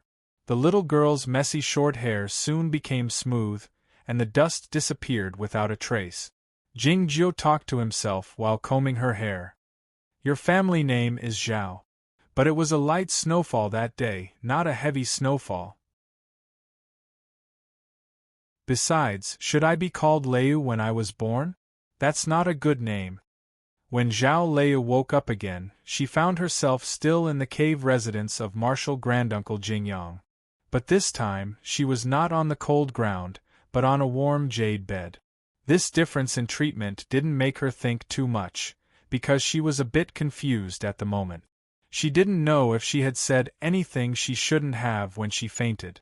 When she saw herself in the bronze mirror, she felt something was wrong. Why was her face so clean, and she completely forgot her previous worries and speculations about Jingjiu's identity. She rushed out of the cave residence and asked, "What did you do to me?" "I didn't do anything," said Jingjiu. "You didn't do anything? Then how do you explain this?" Zhao Lei said, pointing to her hair. Her short hair was combed up and tied into a ponytail, facing the sky. "What's wrong?" asked Jingjiu. Zhao Lei said angrily, "How could you tie a ponytail for me? I'm not a child. Your hair is so short that it's not a ponytail. It's just a ponytail." Jingjiu looked at her and said seriously, "And I think it's quite cute."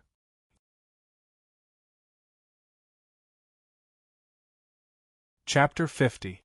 Zhao Lei was really angry. Jingjiu said hurriedly, "I've thought of a new story, or rather, there's a new development in the story just now. Do you want to hear it?" Zhao Lei raised her eyebrows slightly and said, "That old immortal again?" Jingjiu said, "Yes, when you were in a coma, that old immortal came again. He knew that you were looking for a sword, so he told me." Zhao Lei thought of this guy's secrets, and the things that had happened one after another. She was a bit nervous and said, "Do you really know where that sword is?" Jingjiu looked at her and said with a smile, he said, "That sword has always been in your hand." Zhao Lei was a bit confused. She looked at her hands and suddenly noticed the sword bracelet on her wrist. Could it be that's what he was talking about? She was a bit excited. The sword bracelet silently rose up and turned into a silver sword rope, fluttering in the air. Jingjiu reached out his hand. Zhao Lei looked at him in silence, and handed the sword rope to him. Jingjiu held the sword hilt with his left hand and tightly held the sword rope with his right hand, slowly sliding it down. With a series of crackling sounds, silver sparks splashed out from the gap between his hand and the sword rope. The silver sparks flew and fell down. The metal on the surface of the sword rope peeled off like a snake shedding its skin, revealing its true appearance. The color of the sword was bright red, like coral, but also like fresh blood. Zhao Lei looked at the sword and murmured, "So beautiful, is this the thoughtless sword?" Jingjiu said, "Yes, this is the thoughtless sword." He handed the sword to Zhao Lei. Zhao Lei was silent for a long time, but she didn't take it. "You found this sword, so it's naturally yours." The thoughtless sword represented more than just a sword. It was also the legacy of Shenma Peak, Jingyang's legacy. Zhao Lei was very proud and didn't want to accept this kind of gift. She looked at Jingjiu and asked, "Are you a descendant of Martial Granduncle? Or are you the true successor of Martial Granduncle?" Jingjiu thought for a moment and said, "From a certain point of view, both theories make sense." Zhao Lei said, "Then this sword should be yours all the more." Jingjiu said, "You said that he chose you to be the inherited sword disciple of Shinma Peak. I haven't met Martial Granduncle. I only know that he met my mother when he passed by Zhaoga City. He appointed me as the inherited sword disciple when I was still in my mother's belly. Oyama sect had already sent masters to protect me. As a result, I wasn't destined to be an ordinary noble lady even before I was born. I didn't need to marry for the benefit of my family, nor did I need to participate in those boring poetry meetings. I didn't need to worry about being selected to enter the royal palace. My life was blessed." Zhao Lei said, "All the beauty and jealousy were given to me by Martial Granduncle, but I haven't met him, and I haven't discovered the secret of this sword. I don't have the ability to climb to Shinma Peak, so how can I be qualified to be his successor?" Jingjiu said, "Maybe he didn't think so." Zhao Lei raised her head and looked at him. Jingjiu said, "Your ability and your will are not important, because his will is very clear. You have been wearing this sword bracelet since you were born, which means he wanted you to inherit Shinma Peak from the very beginning. Otherwise, why would he put the thoughtless sword by your side?" Zhao Lei remained silent for a long time. She glanced at Jingjiu and didn't say anything more. She walked to the sword platform in the deep part of the manor cave and inserted the thoughtless sword into it with a solemn expression. The long night had passed. The morning light illuminated the high peak top, but it was still very dark at the foot of the mountain. Most of the people at the foot of the peak had left. Among the guests, the high monk of the Guoqing Temple and the 2 princes of Zhaoga City were still there. The little girl of the Platonist sect was still holding on. As for the disciples of the 9 peaks like Guananshan, Lin Wuji, and Gu Han, they had to wait until the end. People had no confidence that Zhao Lei and Jingjiu could climb to the top of Shinma Peak. After one night, even the last hope had been shattered. What people didn't understand was why the sect master hadn't rescued them yet. Were they all right? Were they in any danger? Suddenly, a gust of wind rose in Shinma Peak. The wind howled, making the wild trees on the mountain shake incessantly. The thick broken leaves at the bottom of the forest rose with the wind and danced wildly in the sky. It was a spectacular and beautiful scene. Guananshan was slightly alarmed. Why could he hear the sound in Shinma Peak? He didn't have time to think more deeply before another drastic change occurred. The wind rolled the fallen leaves up to the top of Shinma Peak and finally touched the cliff wall illuminated by the morning light. The morning light seemed to ignite the powder of the fallen leaves. A raging fire was ignited on the cliff, soundless but wild. It wasn't a real fire. It emitted infinite light but no heat. The cliff wall and forest of Shinma Peak were illuminated, as if it was daytime. But it wasn't over yet. The cliff wall and forest even began to emit countless rays of light from the inside out. People could clearly see the partition of the sword formation. Shinma Peak was like a giant glass that was broken but not cracked. There were countless faces inside, reflecting the light. It was magnificent. The light became denser and brighter, and the partition lines became more and more blurred. At a certain moment, a light sound was heard between heaven and earth. Like the fire, this sound wasn't real, but it fell clearly in everyone's heart. Whether it was the sword discernment, the Zen heart, or the ocean of consciousness, they could all hear this sound. This was the sound of a sword. This was the sound of a silver vase breaking. The jade beads fell on the plate. It was extremely crisp. The gentle wind blew over, and the morning light dispersed slightly. The wild fire in the cliff had disappeared, and the sound of a sword had also disappeared. Shinma Peak stood under the sky, still as tranquil and solemn as ever. It seemed that nothing had happened, and the mountain was still the same. However, everyone knew that this mountain was different from before. The forbidding formation of the sword formation was lifted, and Shinma Peak reappeared in the human world. The inheritance of the 9th peak of Aoyama was continued. Looking at the lonely peak under the morning light, Guananshan remained silent, Lin Wuji was pleasantly surprised, and Gu Han was bewildered and speechless. The young girl of the Platonist sect rubbed her tired eyes and asked, "What happened?" The elder of Shuriwa Peak, who presided over the inherited sword formation, said sentimentally, "Congratulations to young senior master for continuing the inheritance." The sad voice of the peak master of Qingrong came from a distance.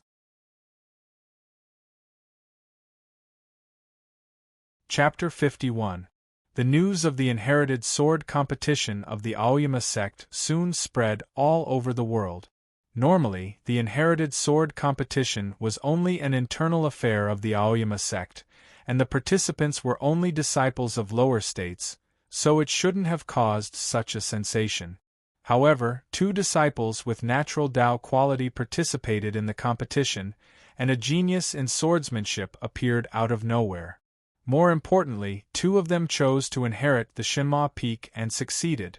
The news that the Shinma Peak could be seen again shocked all the counties in the south, and soon spread to Zhaoga City and the Windy Blade County in the north. Even the underworld and the Icy Kingdom received the news, because the 9th peak of Aoyama had a special status in the cultivation world. After all, the manor cave of the immortal Jingyang was located there.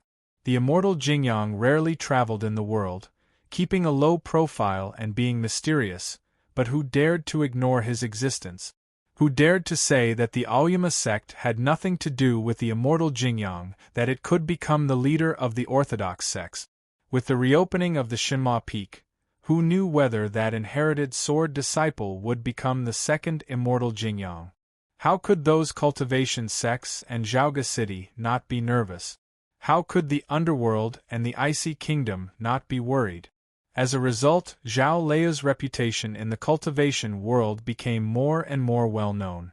In the past, the cultivation world knew that she was of natural Dao quality, but she was still young, so her future development depended on her. Now that she had successfully inherited the Shinma Peak, it was a different story. At the same time, many people also knew the disciple who followed her to climb the Shinma Peak. His name seemed to be Jingjiu. The disciples of Aoyama were eager to know what Senior Grandmaster Jingyang had left behind. Since Senior Grandmaster didn't ascend with the Thoughtless Sword, there might be other treasures on the top of the Shinma Peak, such as the 9 Deaths sword style. Every time they thought of this, the disciples felt jealous of Zhao Leiu and Jingjiu. Of course, they admired Zhao Leia's courage and determination in the inherited sword competition. Therefore, the one they really envied was Jingjiu. If it wasn't for Junior's sister, how could he have reached Shinma Peak? Gu Han said with a frosty face, "That night we saw with our own eyes how despicable and shameless he was. In my opinion, he should be disqualified from inheriting the sword." Guananshan knew how he felt, but as long as Zhao Leia didn't object, no one could use this reason to disqualify Jingjiu. Lin Wuji looked at Gu Han and said with a faint smile, "Haven't you realized that you've always been wrong about Jingjiu? Don't say any more." Elder Bai Rujing said to Lin Wuji, "Although you were the first to discover Jingjiu's talent, don't be too protective. After all, you and Gu Han are of the same bloodline in Tianguang Peak." Lin Wuji didn't say anything more. Elder Bai Rujing said to Lu Shisui behind him, "Go to the guest stand by yourself. After seeing off the guests, I'll send someone to escort you home." On the second day of the inherited sword competition, the new disciples would gather to see off the guests from various sections. This was the etiquette of the Aoyama sect as well as the convention. Of course, the Aoyama sect would also send elders and masters of equal status to the guests, including disciples like Guananshan, Lin Wuji, and Gu Han. The guest stand in front of Shilai Peak was surrounded by countless pine trees. From afar, it looked like a beautiful green flame. More than 20 new disciples stood on the guest stand, ready to see off the guests. Jingjiu, Zhao Lei, and Lu Shisui stood under the shade of the pine trees, with no one around them. It was not a deliberate exclusion, nor any other reason, but a natural scene. In the eyes of the new inherited sword disciples, these three people were different from each other. Especially when they looked at Zhao Lei, they were more respectful and admiring than before. No one knew the specific situation of the opening of Shinhua Peak last night, and they all thought it was Zhao Lei's contribution. Now there were still wounds on her face, which showed how dangerous it was on the way to the peak. As for Jingjiu, there was no wound on his body, as if nothing had happened, and he didn't seem to have exerted any strength at all. Lu Shisui wanted to ask Jingjiu what happened last night, and whether he was hurt or not, but he held back in the end. Jingjiu stood beside Zhao Lei, feeling the gazes, wondering if Zhao Lei would have changed if she hadn't untied the braid.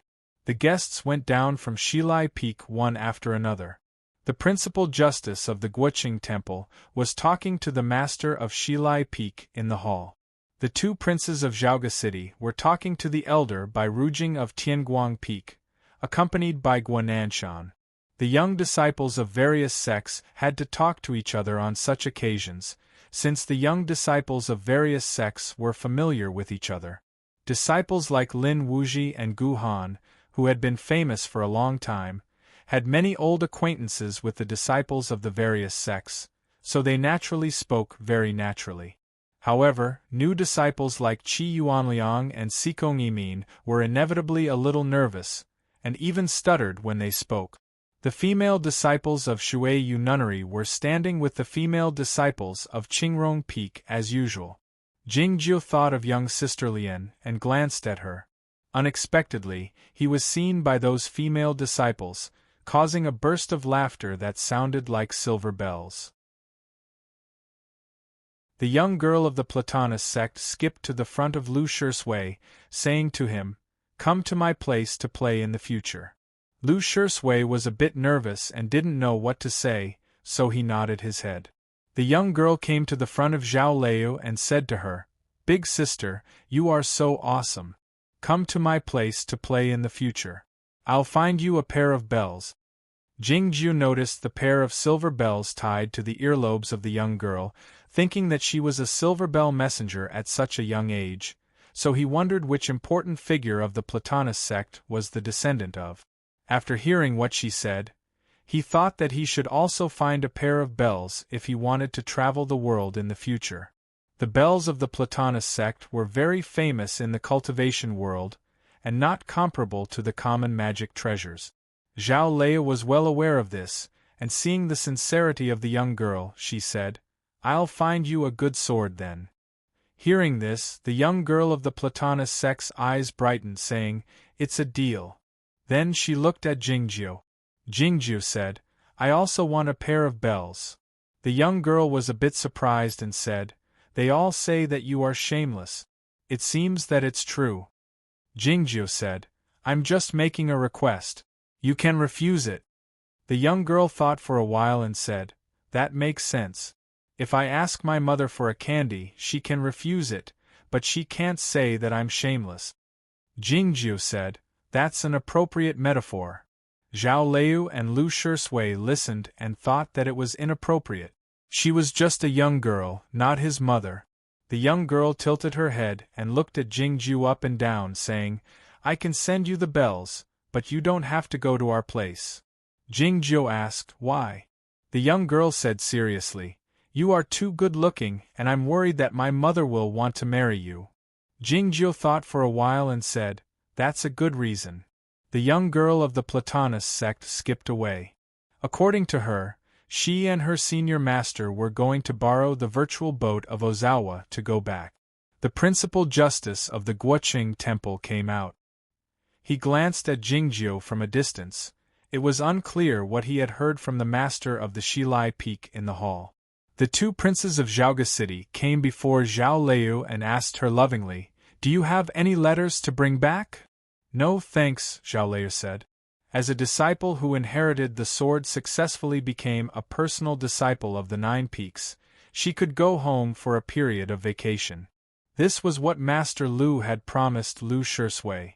Zhao Lei didn't even write a letter so she wouldn't go back to Zhaoga City.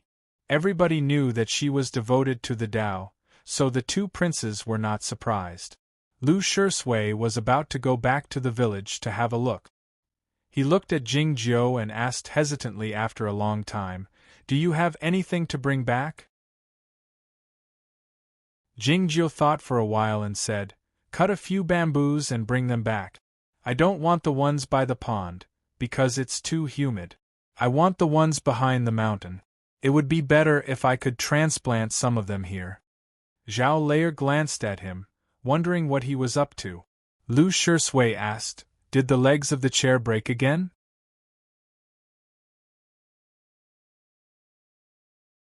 Chapter 52. The clouds moved and flowed to the four corners of the sky, revealing a patch of blue. That was the passage opened by the great formation of Aoyama. With a flash of golden light, the lotus seat of the Guoqing temple disappeared in the sky. Then, the flying sedan of Zhaoga City and the virtual boat of Ozawa left the mountain one after another. Then, a sharp flash of broadsword light illuminated the sky, heading toward the north. Seeing this, Guananshan and others showed a vigilant expression. The Windy Broadsword Church was located in the far north. Though there was no hatred between them and the Aoyama sect, one practiced broadswords while the other practiced broadswords. In the eyes of the world and the minds of the disciples of the two sects, there was a sense of competition between the two sects, which gradually turned into an indescribable emotion.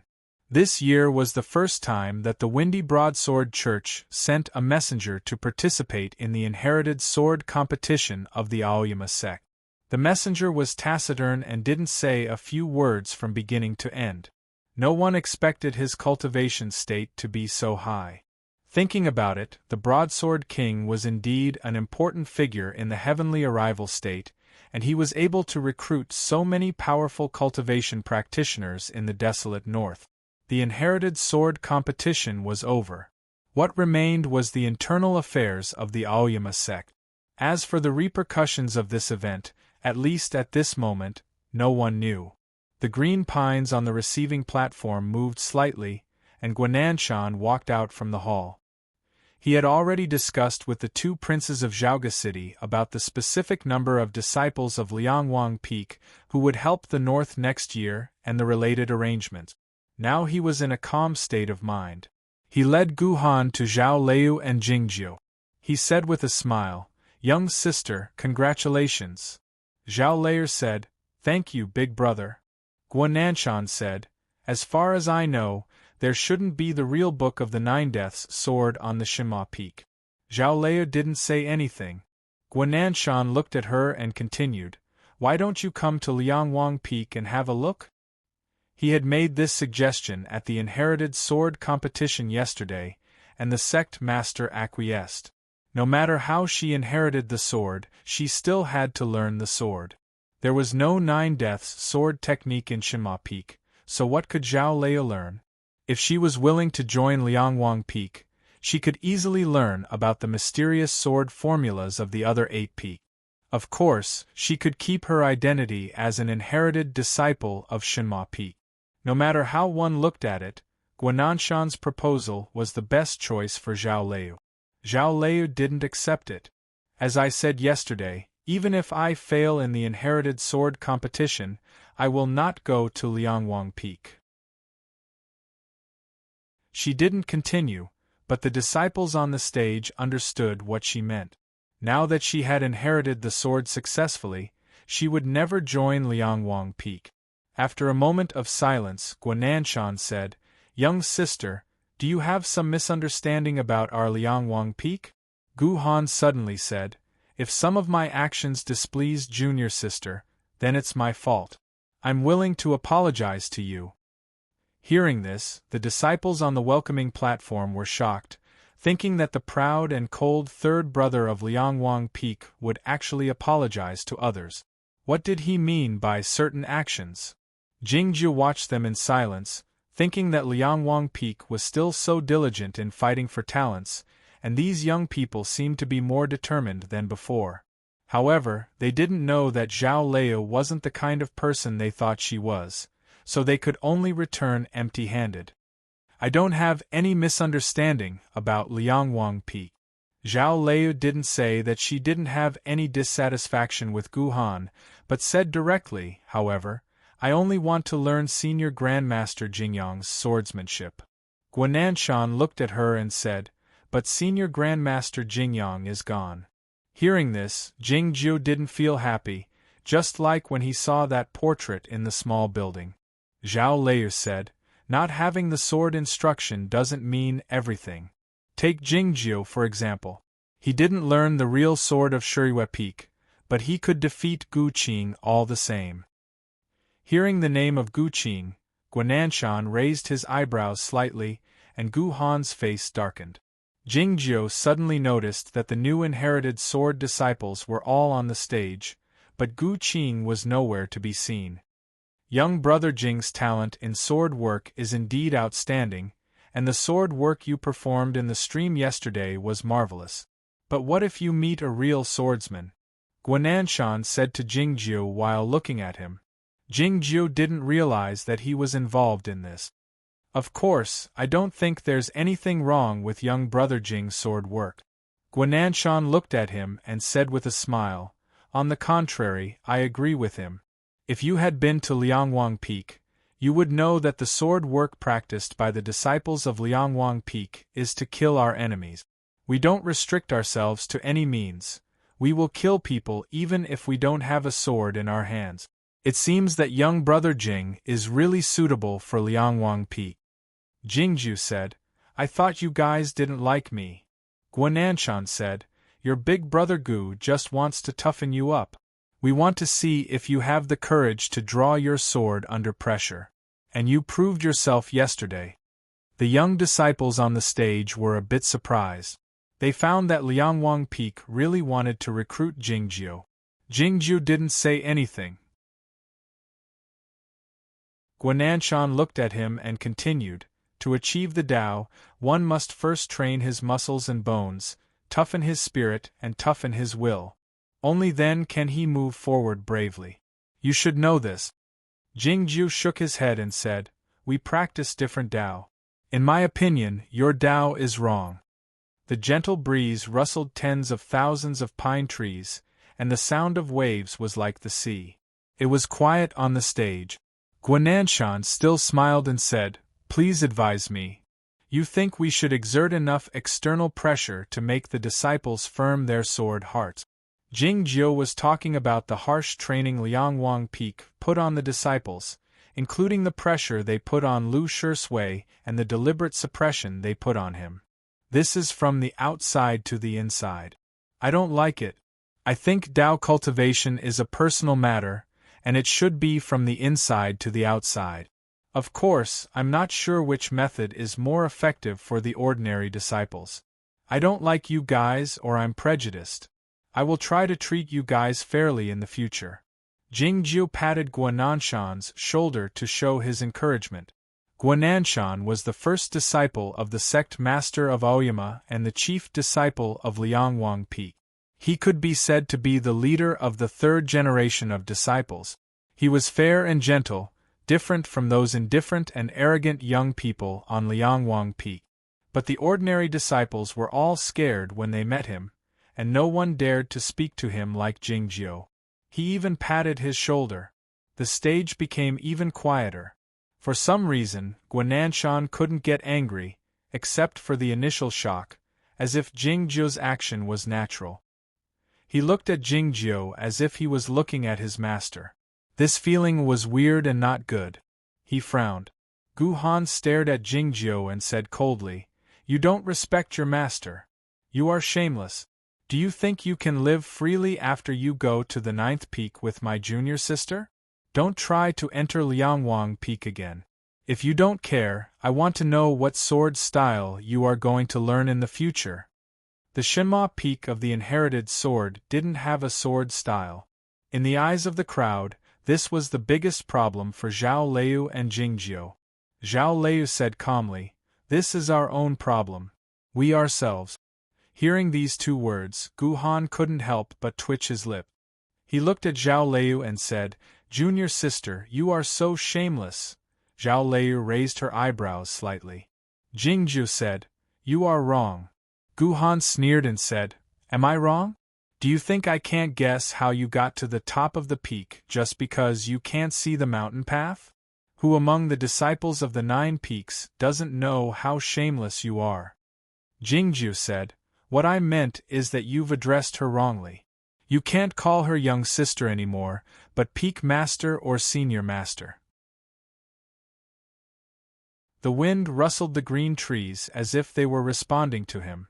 On the quiet reception platform, the disciples felt it was ridiculous when they heard these words. But when they thought about it carefully, they panicked. Jingjiu wasn't talking nonsense. Zhao Liu inherited the sword of the Shenhua Peak, so she should be regarded as the reincarnation disciple of Senior Grandmaster Jingyang.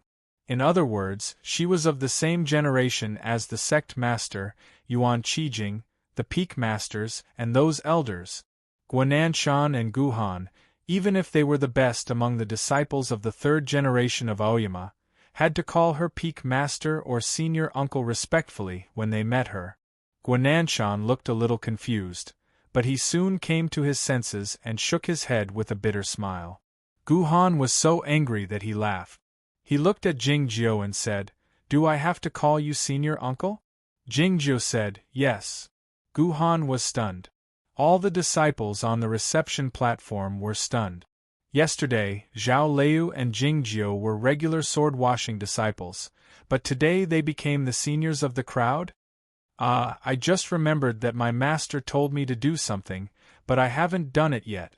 A young girl of Qingrong Peak didn't look in Jingjiu's direction.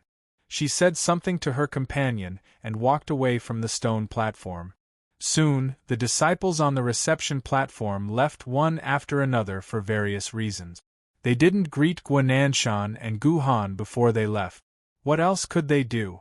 Did they really have to call Jingjiu senior uncle? Guananshan said with a bitter smile, "Senior uncle."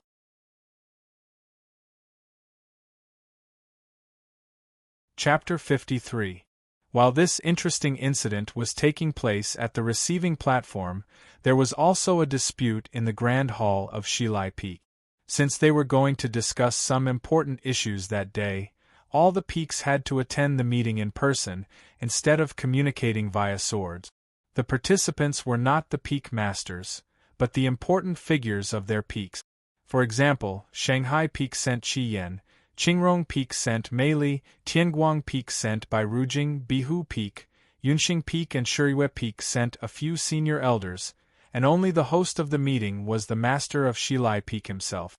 The sect master and Yuan Qijing rarely showed up on such occasions, but why didn't the peak master of Qingrong and the peak master of Yunxing, who always wanted to prove their existence?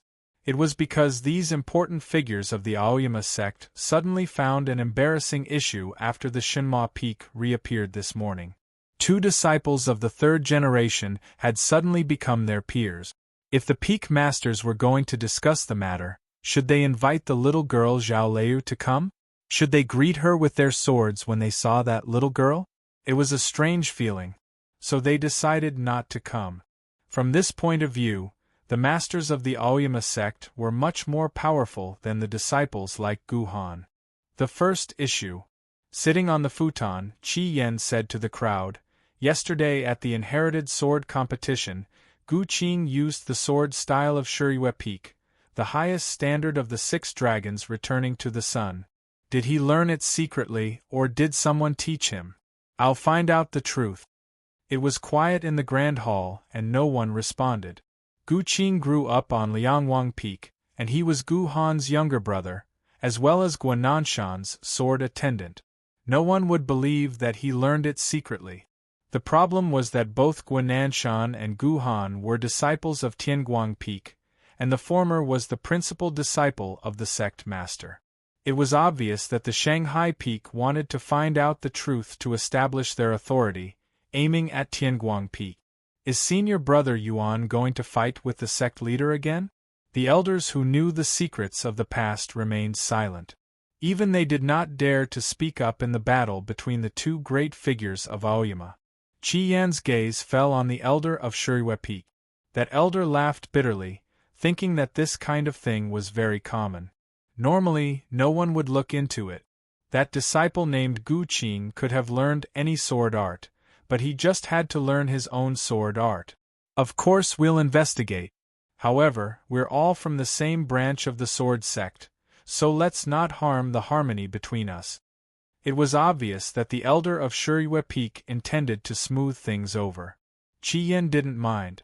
As long as Shuriwe Peak gave the order, the Shanghai Peak would have more confidence to continue the investigation. Of course we have to investigate the matter of secretly learning sword techniques, but what about the matter of my peak? Elder Cheng of Bihu Peak suddenly said in a deep voice. Like most of the cultivators on Bihu Peak, this Elder Cheng had a fiery temper. The former peak master of Bihu Peak, Lei Poyan, had gone mad and then died suddenly. This matter involved too many secrets, and no one dared to question it since the sect master had spoken in person. Yet, the master and disciple of Bihu Peak were not willing to accept the result, especially since a tragedy had happened on Bihu Peak not too long ago. Elder Qing yelled, "Does young brother Zhua also want to die with regrets?" Qi Yan noticed the word "also" in Elder Cheng's words and said with furrowed brows, "There are some clues in this case, but we can't be sure yet." Staring into his eyes, Elder Cheng said, "Can't be sure yet? Then when can we be sure?" Qi Yan said, "The Shanghai Peak doesn't need to explain to anybody when investigating a case." As the atmosphere became a bit tense, a gentle voice rang out. "Since the Shinma Peak hasn't come this time, we'd better take the time to talk about that matter." The speaker was the master of Shilai Peak, sitting on the highest spot. The master of Shilai Peak was a swordsman in the upper state of the Broken Sea. His two white eyebrows drooped down, moving slightly with the wind, giving him a sage-like demeanor. It became quiet in the hall, and nobody spoke for a long time. Everybody knew what the matter the master of Shilai Peak was talking about. To be more precise, it was that youth. That's right. I also want to figure out what happened to that disciple named Jingjiu. The elder of Yunqing Peak said with furrowed brows, "The sword card shows clearly that he went to the sword peak once and returned empty-handed. How did he bring young brother Mo's sword down the mountain?" It had been 3 years since Jingjiu came to the Aoyama sect. He was also famous for his laziness. How could these masters, who had sharp eyes, not notice the strange and inexplicable things that had happened to him? The masters were full of expectation and appreciation, but they also had many suspicions. Their gazes fell on Qi Yan. This was something the Shanghai Peak should find out. Qi Yan said, "The background of this disciple, Jingjiu, is very clear. He came from Zhaoga City, so there is no problem." Elder Cheng of Bihu Peak stared into his eyes and said, "Then why did he stay in that small village for a year? And why did that small village produce a person with natural Tao quality? Traveling, seeking immortality, and seeking the Tao, no matter what the reason was, couldn't explain this matter, because the probability was too small. Many people, including Elder Cheng, wanted to know the most. If Lu Shui was a pawn of the sect master in advance, then what about Jingjiu?" Qi Yan looked at Bai Rujing, who had remained silent. Following his line of sight, Elder Cheng and the others also looked in the same direction. It seemed that Jingjiu was most likely a disciple of Tianguang Peak. He kept an eye on Lu Shui in that small village, and now he ascended Shinma Peak with Zhao Lei. If these were all the arrangements of Tianguang Peak, then the sect master's mind was truly unfathomable. Bai Rujing said expressionlessly, "Suspicion is the worst thing. This has nothing to do with Tianguang Peak." Of course, they wouldn't believe whatever he said. But now that the inherited sword competition was over, even if Jingjiu was a pawn of Tianguang Peak, there was no need to continue hiding it. Unless the real target of Tianguang Peak was Shenhua Peak, we all know how powerful the young senior uncle's forbidding formation is. No matter how talented Zhao Lei is, it is impossible for her to reach the peak top. Qi Yan said, "In my opinion, the Shenhua Peak reappeared last night mostly because of Jingjiu." Hearing this, the master of Shilai Peak raised his eyebrows slightly, and the elders of the peaks were somewhat surprised. Mei Li suddenly said, "Nobody except the sect master knows what happened in the peaks yesterday. How can you be sure?" Qi Yan looked calm and didn't answer. Seeing this, the elders of the peaks were even more shocked, wondering if the rumor was true. Had senior brother Yuan really entered the reaching heaven state? It was dead silent in the hall. If that was true, the situation of Aoyama sect would change. This change was soon reflected in the speech of the elders of Yunqing Peak. Yunqing Peak, which had always followed the lead of Tianguang Peak, was the first to agree with Qi Yan. Zhao Lei was wounded all over, but Jingjiu didn't even have a wound. All the disciples of the 9 peaks said that he followed Zhao Lei to reach the peak top by shameless means. But it doesn't make sense. If you think about it carefully, you will know something is wrong. Mei Li said unhappily, "What on earth are you suspecting about Jingjiu?" Elder Qing of Bihu Peak said in a deep voice, "There are too many suspicious things about this disciple. No one has ever seen him cultivate. How could he break through 4 states in 3 years? And he even defeated Gu Qing yesterday. His cultivation speed is no less than that of Lu Shisui, who has natural Taoist quality. How could he do that?" Mei Li said, "Just tell me what you think." Elder Qing said with a sneer, "I only know something is wrong with him. As for what the problem is, that's the business of Shangda Peak." Qi Yan became the focus of attention again. He said after a moment of hesitation, "I suspect that Jingjiu came from the Guoqing Temple."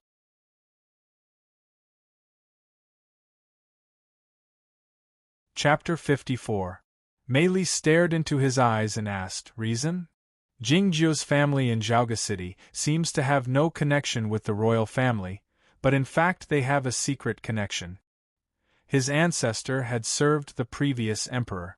Qi Yan said, "We all know that the royal family has a good relationship with the Zen sections. There is even a rumor that the previous emperor faked his death and was actually cultivating in the Guoqing Temple." The master of Shilai Peak said, "Go on." Qi Yan continued, "The Guoqing Temple sent the principal justice here for the inherited sword competition. This is one of the reasons. The principal justice had a high status in the Guoqing Temple and was the most important figure among the guests, so the master of Shilai Peak had to come in person to be his equal. Normally, a matter like the inherited sword competition shouldn't bother him. The principal justice had remained silent from the beginning to the end, but he had been waiting at the foot of the Shenhua Peak the night before. Why? The highly achieved monks of the Zen sects were not interested in the excitement. The 2 princes of Zhaoga City were worried about Zhao Lei, but what was he looking at? The people in the hall were deep in thought. Mei Li asked, "I have a question. Does it mean that Jingjiu knows how to break the forbidding formation of the Shenhua Peak just because he came from the Guoqing Temple?" The young senior master had a good relationship with the Guoqing Temple. Qi Yan looked at the crowd and said, "You guys haven't forgotten that the 9 peaks never had any guests, but Zen Master stayed on the peak for 100 days. Thinking of the past, a smile appeared on Mei Li's pretty face. That young monk was so cute that even I wanted to stay a few more days. The master of Shilai Peak said, "Young sister, don't be rude to Zen Master." Mei Li smiled embarrassedly, indicating that she should stop talking. Qi Yan said, "There is another way to reach the peak top, the Vajrabhati. If Jingjiu came from the Guoqing Temple, all these things would make sense." The elder of Yunqing Peak said, "There is also a rumor among the disciples of the younger generation that Jingjiu likes to touch people's heads. Whether it was Lu Shisui or Zhao Lei, Jingjiu had touched their heads, and it had been seen by others." Mary asked, "So what?" The elder of Yunqing Peak said, The monks of the Zen sects like to do this the most. It's called enlightenment. Mei Li laughed and said, Senior Marshal Brother is really interesting. Qi Yan also laughed and said, It's just a casual guess without any proof. These discussions naturally won't spread, so as to not chill the hearts of these disciples. The master of Shilai Peak sighed. He is no longer a disciple, but a peer. Even I have to call him junior brother. What a mess. Elder Ching of Bihu Peak didn't understand their feelings at the moment. He said sternly, What if Jingjiu really came from the Guoqing temple? The master of Shilai Peak glanced at him and said lightly, Then we'll raise him. What else can we do? The elder of Yunqing Peak praised, That's right. We'll try to raise the second broadsword saint in the future. Those monks will go for wool and come home shorn. The master of Shilai Peak stroked his white eyebrows and said expectantly, If it's true and it can be done, it'll be wonderful. On the top of Shangda Peak, Qi Yan walked to the deep part of the manor cave and looked at the figure by the well, saying, I've said what I should say, but it seems that no one believes it. It's indeed a bit far-fetched.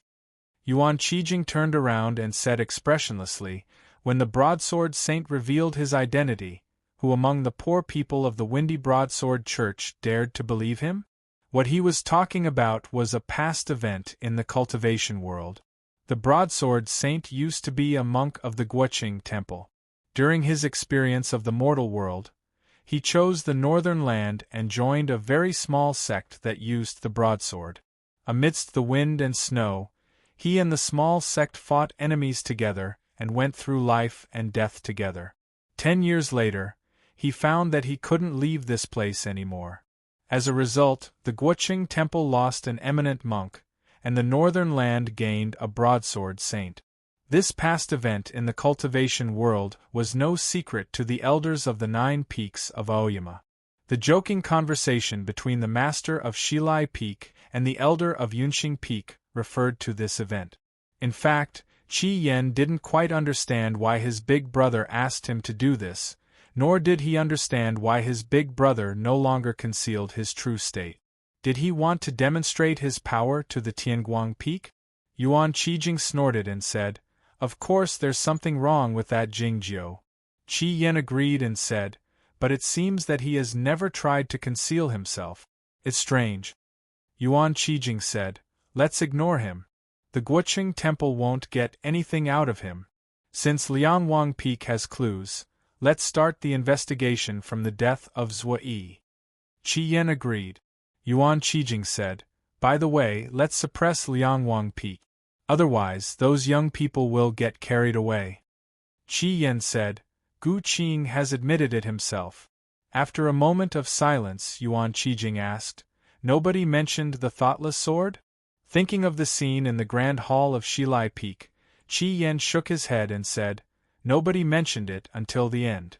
Why didn't the immortal Jingyang take the thoughtless sword with him when he ascended? This was a very important question, but those people didn't even mention it. Why?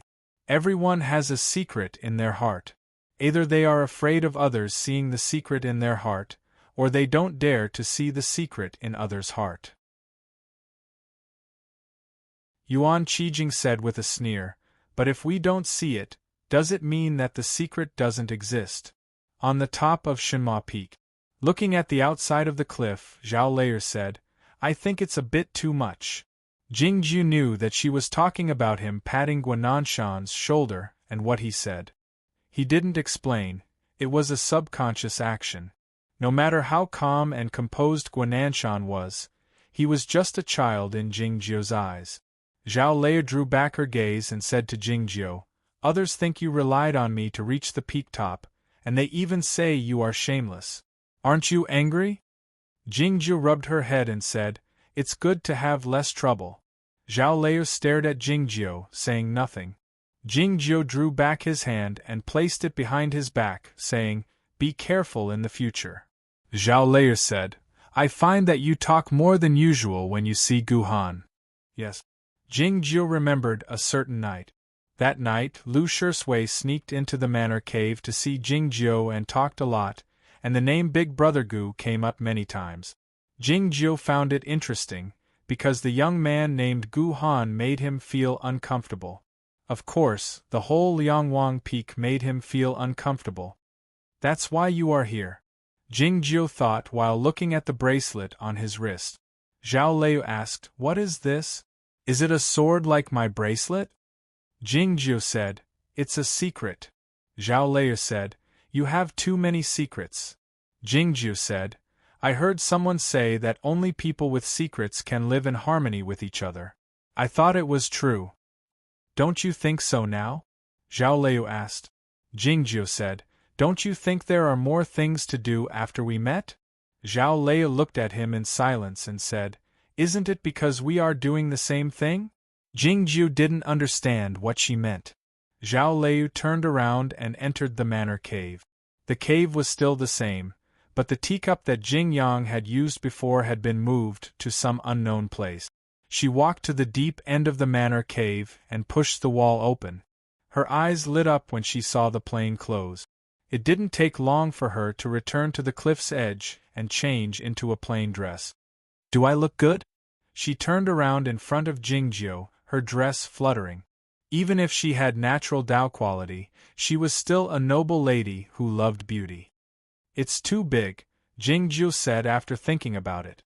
The plain robe was left behind by Jingyang, so it was naturally a little too big for the girl. A bright light illuminated the peak top. The scarlet thoughtless sword flew out from the cave and flew around Zhao Lei's body at a high speed. The sword light flickered, and a few pieces of her dress fell to the ground. The sleeves and hem of Zhao Lei's dress were a bit shorter, but it still looked empty. After all, it was impossible to make the waist smaller. Jingjiu couldn't stand it anymore, saying, "Shilai Peak will send some caretakers here in a few days. You can ask them to do it then."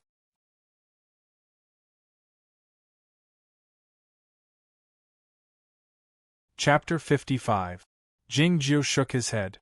Zhao Lei glanced at him and said, "Do you think I'm weird?" Jingjiu said, "You can say whatever you want." Zhao Lei walked to his side and looked at the surrounding cliffs, saying, "You know what? The person I admire the most is Martial Granduncle Jingyang." Jingjiu said, "Many people admire him." Zhao Lei said, "But I've never seen him." Jingjiu said, "Few people have seen him." Zhao Lei glared at him. Jingjiu raised his hand and motioned for her to continue. Zhao Lei calmed down and continued, "I've always regretted it. I thought it would be great if I could cultivate with Martial Granduncle in the same era." Jingjiu felt that he had become a bit like Lu Shui, always wanting to say something. For example, at this moment, he really wanted to congratulate her. Zhao Lei said, "But now that I've finally come to his peak, I feel like I'm with him. I'm very happy." Thinking of the hidden teacups and utensils in the cave residence and looking at her loose clothes, Jingjiu finally confirmed a fact. This genius girl, who was arrogant and indifferent in the eyes of the world, turned out to be a fanatical follower of Jingyang. Thinking that he was standing next to her, Jingjiu felt a bit weird and asked, "Weren't you worried that he would fail in his ascension and die?" Zhao Lei said, "Martial Granduncle was prepared for this. In that case, who in the world could harm him?" Jingjiu said, "I think you're thinking too much." Zhao Lei said, "The thoughtless sword has always been by my side, so it's obvious that I'm Martial Granduncle's backup plan in advance. Of course, there's also you." Jingjiu said, "We're different." Zhao Lei asked, "What's different?" Jingjiu said, "It is indeed different." Zhao Lei said, "I have a sword bracelet and so do you. I want to come here and so do you. And now we are here." Jingjiu looked at his bracelet and thought that it did make sense. But he knew that wasn't the case. He shook his head, lay down on the bamboo chair, and closed his eyes to rest. He didn't know when he had moved the bamboo chair from the sword washing stream. Closing his eyes didn't mean that he was sleeping. It could be that he was silently calculating something. Resting didn't mean doing nothing. He could take the opportunity to calm his mind and observe himself. Jingjiu immersed his mind into his own body. This was not the first time he had seen himself, but he was still not used to it. It took him some time to see the sea. That boundless, unfathomable silver sea. The breeze brought about by the thought caused ripples on the silver sea, which looked like molten metal. The sea was higher than the land.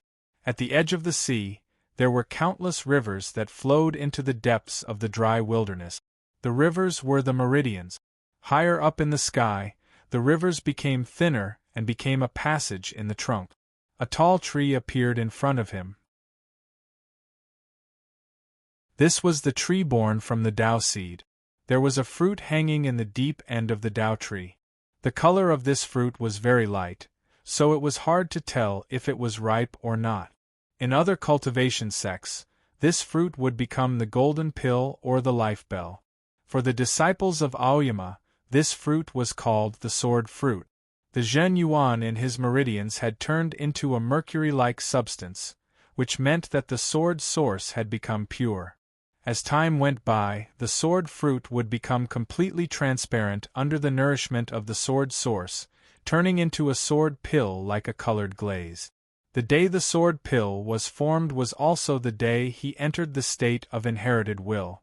However, he was looking forward to the moment he entered the state of the undefeated, because by then his flying sword would be able to merge with the sword pill. In other words, he would be able to take the flying sword back into his body. He wanted to know what would happen if he did that. For other cultivation practitioners, this was not a problem. But in the Aoyama sect, Chaotian, or even the whole world, there had never been such a situation. Jingjiu opened his eyes and found Zhao Liu sitting cross-legged by the cliff's edge, meditating. The red thoughtless sword hovered above her head in silence. A faintly discernible energy traveled back and forth between the thoughtless sword and her body.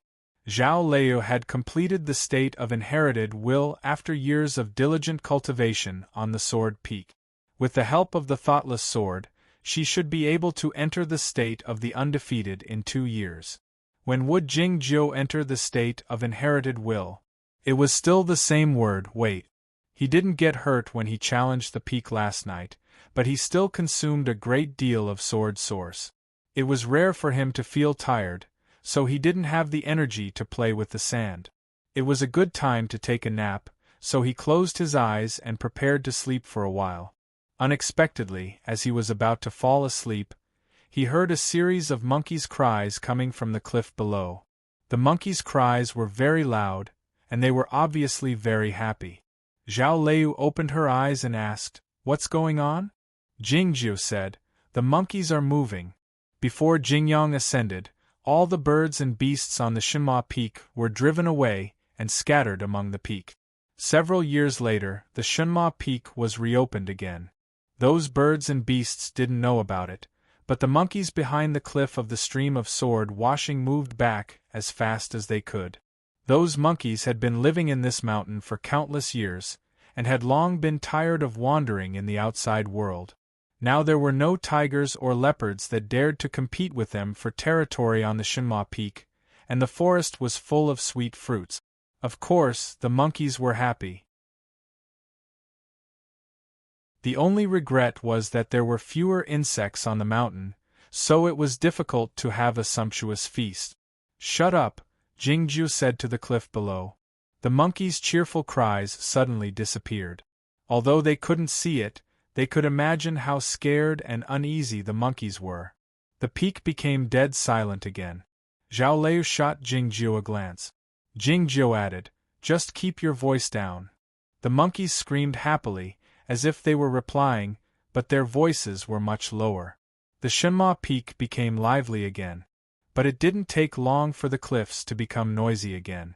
The angry screams of the monkeys, the sounds of twigs breaking, and the sounds of heavy objects falling to the ground could be heard everywhere. "What's going on?" asked Zhao Liu. "The monkeys of Shirihue Peak are here to compete for territory.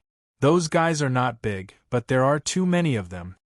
Jingjiu was about to descend the mountain with his iron sword in his hand. Zhao Lei was taken aback, asking, "What are you going to do?" "Help the monkeys fight." Jing Jiu said it in a natural tone, as if it were a matter of course. Zhao Lei exclaimed in surprise, "Help the monkeys fight? These are our monkeys." Jing Jiu turned into a band of green smoke and jumped into the forest at the foot of the cliff. Zhao Lei came back to her senses after a long moment of bewilderment. Thinking of Jing Jiu's last words, she felt ashamed and annoyed.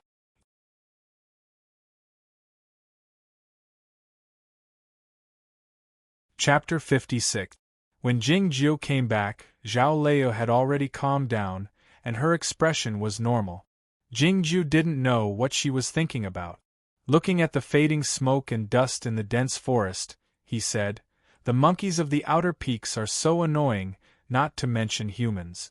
I think it's better for us not to do it." He meant that according to the rules of Aoyama, Shilai Peak should arrange people for Shinma Peak very soon. Jingju looked at Zhao Lei's loose clothes and said, "I know how to sew, leave it to me." Zhao Lei asked with her eyes wide open, "You even know how to sew?"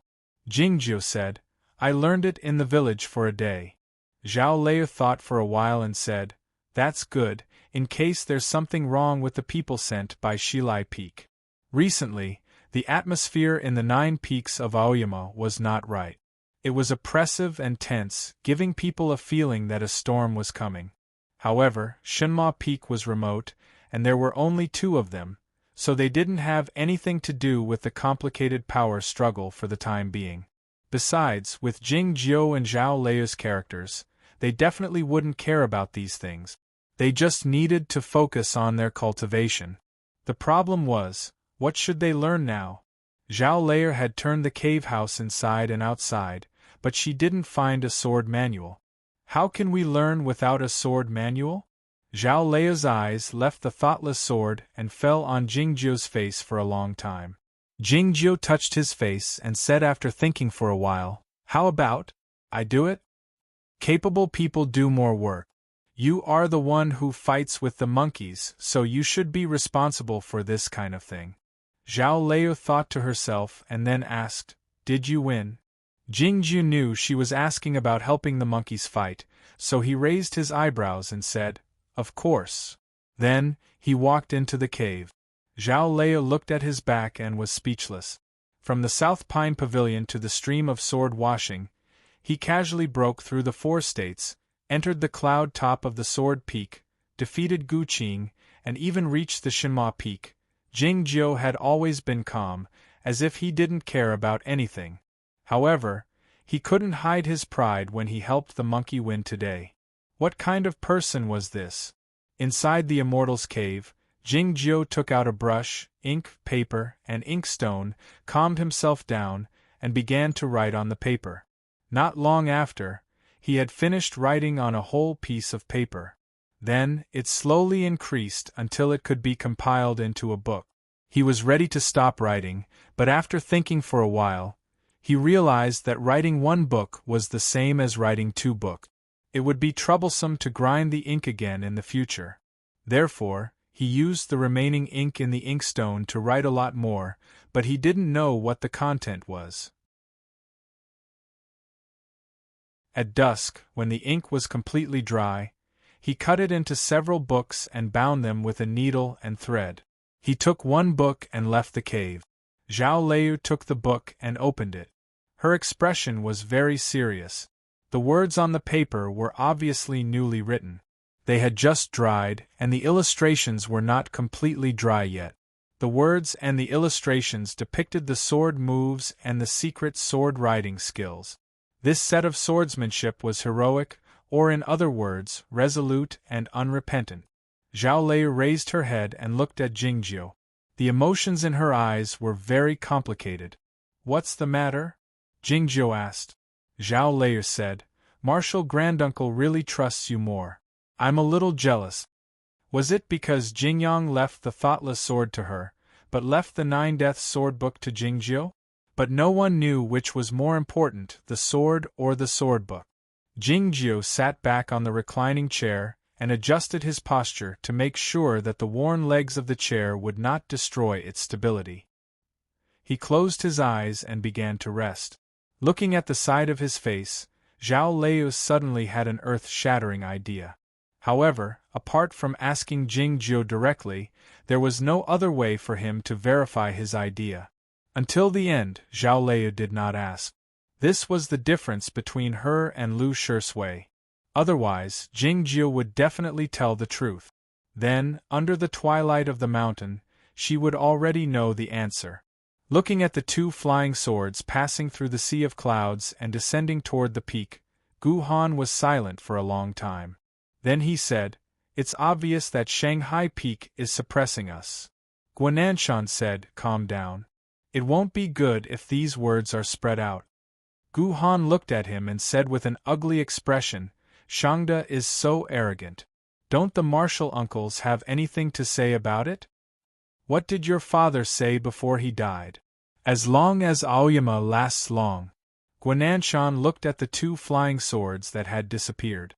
After a moment of silence, he said, "Any sacrifice is bearable." At the inherited sword competition, Gu Qing was forced by Jingjiu to use the six-dragon sword formula that he learned in Liangwang Peak. He forgot the taboo and used it. It was not a big deal, but since Shanghai Peak insisted on investigating, Liangwang Peak had to give an explanation. Did Liangwang Peak secretly teach the real sword to the sword-washing disciples, or did Gu Qing secretly learn the swordsmanship? Everyone knew which one to choose. If Gu Qing admitted that he secretly learned the swordsmanship, Liangwang Peak would at most be guilty of not being strict with its disciples. Therefore, Gu Qing became a victim. He was expelled from Liangwang Peak and returned to the sword-washing stream. He had to wait for another 3 years to participate in the next inherited sword competition. Gu Qing was not familiar with the layout in the cliff cave, because he grew up on Liangwang Peak, and didn't live here even when he was in the sword-washing stage. He walked out of the manor cave and came to the cliff's edge. Looking at the clear sword-washing stream under his feet, he said after a moment of silence, "Did you notice the look in the eyes of those sword-washing disciples?" Lu Shisui had been helping him pack his luggage since he saw him off Liangwang Peak. "The one with the loudest voice is Shui Yongyi. I heard that his granduncle is an elder of Shuyue Peak," he said. Gu Qing sighed. If it were before, he wouldn't have paid any attention to someone like Shui Yongyi. Even if his granduncle was an elder of Shuyue Peak, so what? But now he had to put up with the mockery from those guys. He had been staying on Liangwang Peak and never appeared by the stream, so those sword-washing disciples didn't have a good impression of him. Under such circumstances, it was natural for him to hear some mockery. He suddenly thought of the sword fight the day before yesterday that might have changed his cultivation life. Although that guy hit him a few times, he didn't seem to look down on him or want to ridicule him, whether it was his eyes or his tone. He even answered his questions very seriously. "Jingjiu, what kind of person is he?" he asked Lu Shisui. Lu Shisui was a bit alarmed, looking at him without saying anything. Gu Qing said, "I heard that you two used to be a master and a servant?" Lu Shisui said after a moment of silence, "Big brother Lu and big brother Gu both said that as soon as I entered the mountain gate, I would cut off all worldly ties, so I don't remember those things." Gu Qing could tell that he didn't want to talk about this, so he didn't ask further. Lu Shisui asked, "Should I make the betting?" "No need." Looking at his peers by the stream, Gu Qing said after a moment of silence, "I'll leave soon." Lu Shisui was a bit surprised, asking, "What did you say?" Gu Qing said, "Cultivation is all about advancing forward, especially the swordsmanship of our Aoyama sect. If I have to wait here for another 3 years, I doubt if I can enter the state of the undefeated before I turn 20. And you know, if I can't do that, cultivation is meaningless for me." His voice was calm, and so was his expression, but Lu Shisui heard a lot of sadness in his words.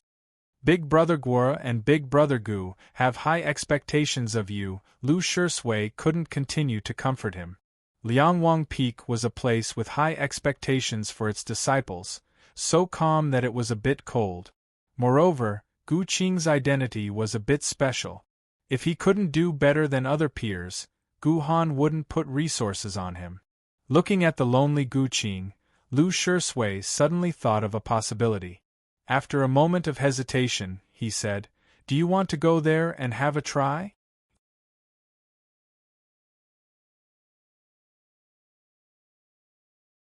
Chapter 57. Gu Qing turned to look at him and asked in confusion, "Over there?" Lu Shisui looked around and said in a low voice, "Shenma Peak." Gu Qing was stunned and said, "I'm not an inherited sword disciple, so I'm not qualified." Lu Shisui said, "You weren't an inherited sword disciple before, so why were you allowed to stay in Liangwang Peak?" Gu Qing said, "I was a sword boy at that time, a caretaker and a servant." "Then you can go to Shenma Peak to be a caretaker." Lu Shisui said, "It's easy to work for that guy. Every day I just need to boil water, make tea, make the bed, and clean the yard. That's it." Gu Qing said, "It sounds like there's not much to do." Lu Shisui was annoyed thinking about it and said, "That guy is so lazy that he just closes his eyes to rest all day. What can he do?" Gu Qing said, "I've heard some rumors about Jingjiu.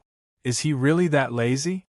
Lu Shisui looked at him and said sincerely, "No matter what you think, he is lazier than you think." Gu Qing felt a bit bewildered, but he felt more frustrated, wondering how such a lazy person could defeat him so easily. He was also tempted. His current state was higher than Jingjiu's, but the inherited sword competition showed that Jingjiu was qualified to teach him. Now there were only two people in Shenma Peak, Zhao Liu and Jingjiu. If he joined as a caretaker, he might get some help. But would Jingjiu be willing? He shook his head helplessly and said, "Even if he doesn't hate Brother Han, he has no reason to help me." Lu Shisui sighed as he thought about the relationship between Jingjiu and Gu Han. "No matter what, I still don't think you should leave. Although you haven't inherited a sword yet and can transfer to another sect, but, after a moment of silence, he continued, soon it will be my turn. The disciples of Liangwang Peak should always be prepared to sacrifice for Aoyama, shouldn't they?" Gu Qing did not sleep for the whole night. Finally, he decided to listen to Lu Shisui's advice and not leave Aoyama's sect for the time being. At the same time, he wanted to try and see if that path would work. The next morning, Jingjiu left the manor cave and went to Shenma Peak as soon as he heard the voices by the stream. Standing at the foot of the peak and listening to the cries of the apes from time to time in the dense forest, he felt a little nervous. Because he was worried that he would be regarded as rude, he didn't ride his sword to get on the peak. Instead, he walked up the peak obediently.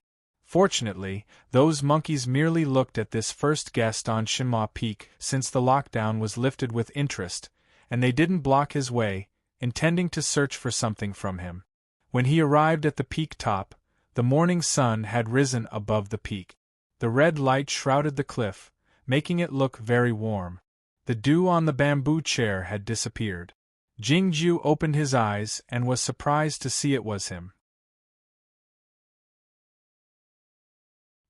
He picked up a small stone from the ground and threw it behind him. The stone flew through the air and accurately passed through the front hall of the small building. As if it had eyes, it bypassed the pillars and hit the bronze mirror, making a clear dang sound. Zhao Lei walked out and asked, "What's the matter?" Jingjiu pointed at Gu Qing, who was standing not far away, and said, "It seems that there is a guest." Gu Qing bowed to Zhao Lei and said, "Senior sister, no. Senior master." What Jingjiu said at the welcoming platform had already spread among the young disciples of the Nine Peaks. He was 1 year older than Zhao Lei, so even though he called her senior master, he still felt a bit embarrassed. Zhao Lei wasn't used to being called senior master either.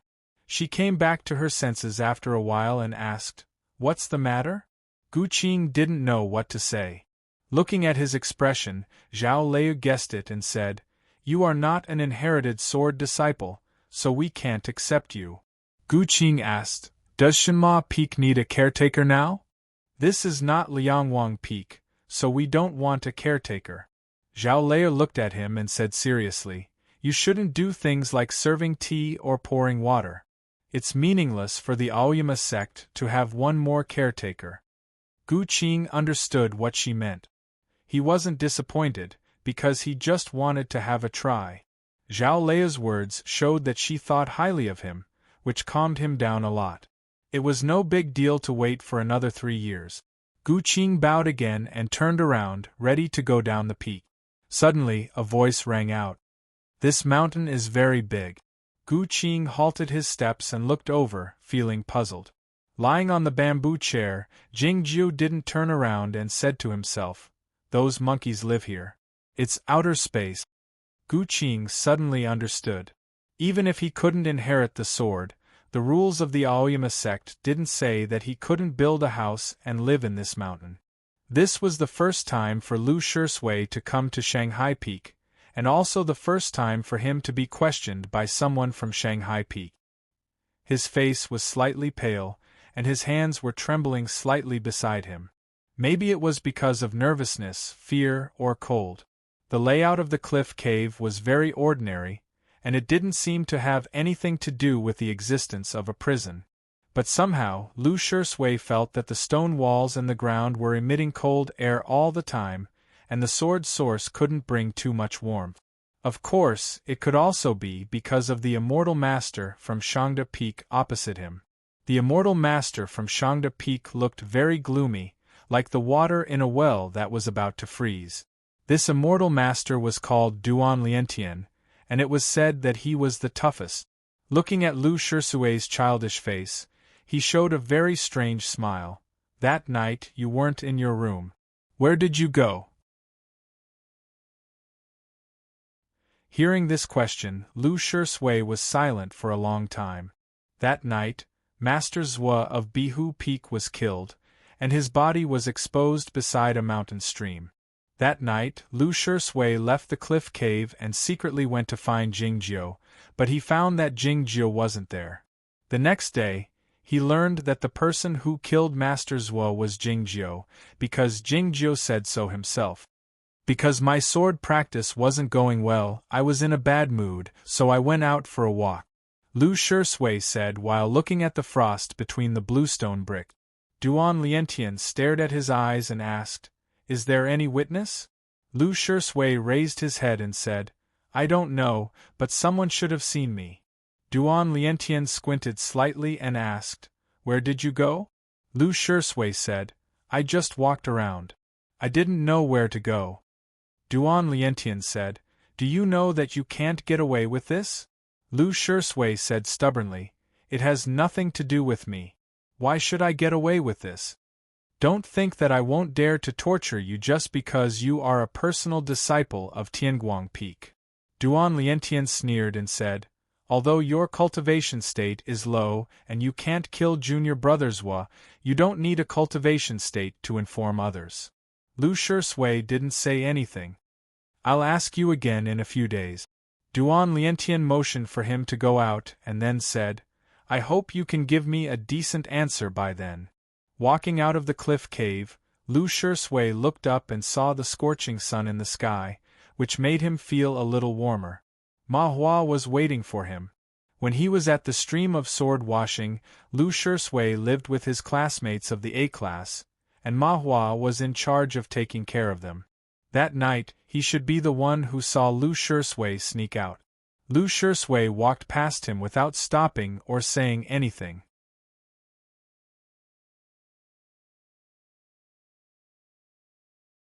Chapter 58. Gu Han was also waiting for him at the foot of the peak. Shanghai Peak probably won't ask you any more questions in a short time, or Senior Uncle Bai will be angry. And I won't ask you where you were that night, he said to Lu Shisui, because we know this has nothing to do with you. Lu Shisui didn't tell anyone about Jingjiu's murder, nor did he tell anyone that he went to see Jingjiu that night. Gu Han and Ma Hua could guess that he went to see Jingjiu that night, but they misunderstood the reason why he didn't want to tell them. Gu Han said, "After a period of time, something will happen. At that time, you will suffer some grievances. You should be mentally prepared." Got it. Lu Shui didn't know how long it would be. 1 year, 2 years, or even 3 years. The masters and peers in the 9 peaks of Aoyama can ignore the affairs of the world, cut off their emotions, and devote all their time and energy to their own cultivation. But don't forget that we Liangwang Peak have been fighting with our enemies outside Aoyama for years, and we have exhausted all our means to ensure that they can cultivate in peace. Gu Han looked at him and said, "Those peers have been seriously injured, and their cultivation has stopped. Some even died tragically. Compared with them, our suffering is nothing."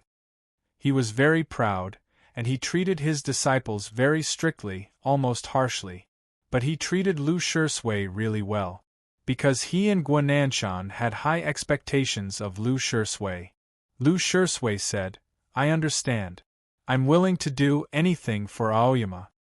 Gu Han patted his shoulder and said, "Learn well from senior uncle Bai at Tianguang Peak, and I'll see you at Liangwang Peak in a few days."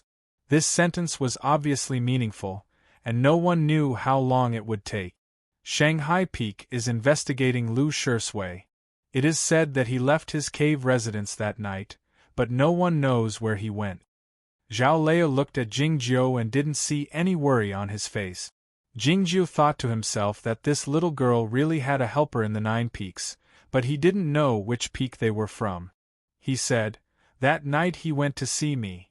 Zhao Lei asked, "Aren't you worried?" Jingjiu said, "I told him that I killed that man." Zhao Lei stared at his face, as if trying to find something from his face. "Aren't you worried?" It was the same question, but the words were exactly the same. The meaning she wanted to express was not exactly the same. Jingjiu didn't answer her question directly. He said, "Bai Rujing is protective, and Liangwang Peak is even more protective. Like you, he has natural Dao quality. The sect master won't allow Shanghai Peak to act recklessly." Zhao Lei said, "Shanghai Peak's target is Liangwang Peak, and even the sect master. Even if they can't find anything, it's good to lose some face." Jingjiu didn't answer. Obviously, he was not interested in discussing this matter. Zhao Lei said, "Are you really not interested in these things, or are you really smart?"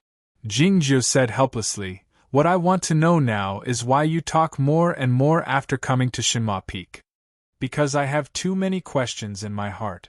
Zhao Lei didn't evade this question. She said, "For example, I always thought you would ask me that question, but you never did." Yuan Qijing said that everyone had a guilty conscience. Jingjiu didn't know whether Zhao Lei had a guilty conscience or not, but he knew she had many questions. For example, why did Zwar of Bihu Peak want to kill her? Because she was investigating something. Why did she have to go to Shinma Peak? Because she was investigating something. All right. Jingjiu looked at her and asked seriously, "Why do you think the immortal Jingyang didn't succeed in ascending?" It was unclear whether the fog was as thick as the clouds or as thin as the fog. The white turbulence flowed out from between the peaks, followed the terrain to the town, and gathered there. The townspeople and the tourists had different feelings about this beautiful scenery. People were still talking around the hot pot in the restaurant. No one could see a sword light flashing at a high speed in the clouds. There was a wild forest in Cloudy Town. The trees were not dense, but they grew well. In the late spring, the green leaves were like strings of copper coins, swaying everywhere. The wind blew the green trees, stirred up the dust, and the red light suddenly disappeared. Zhao Lei put the thoughtless sword into her sleeve and loosened her hand. She said to Jingjiu, "This is the place." They were in front of a big tree. The ground was covered with fallen leaves from previous years. It looked normal and nothing unusual.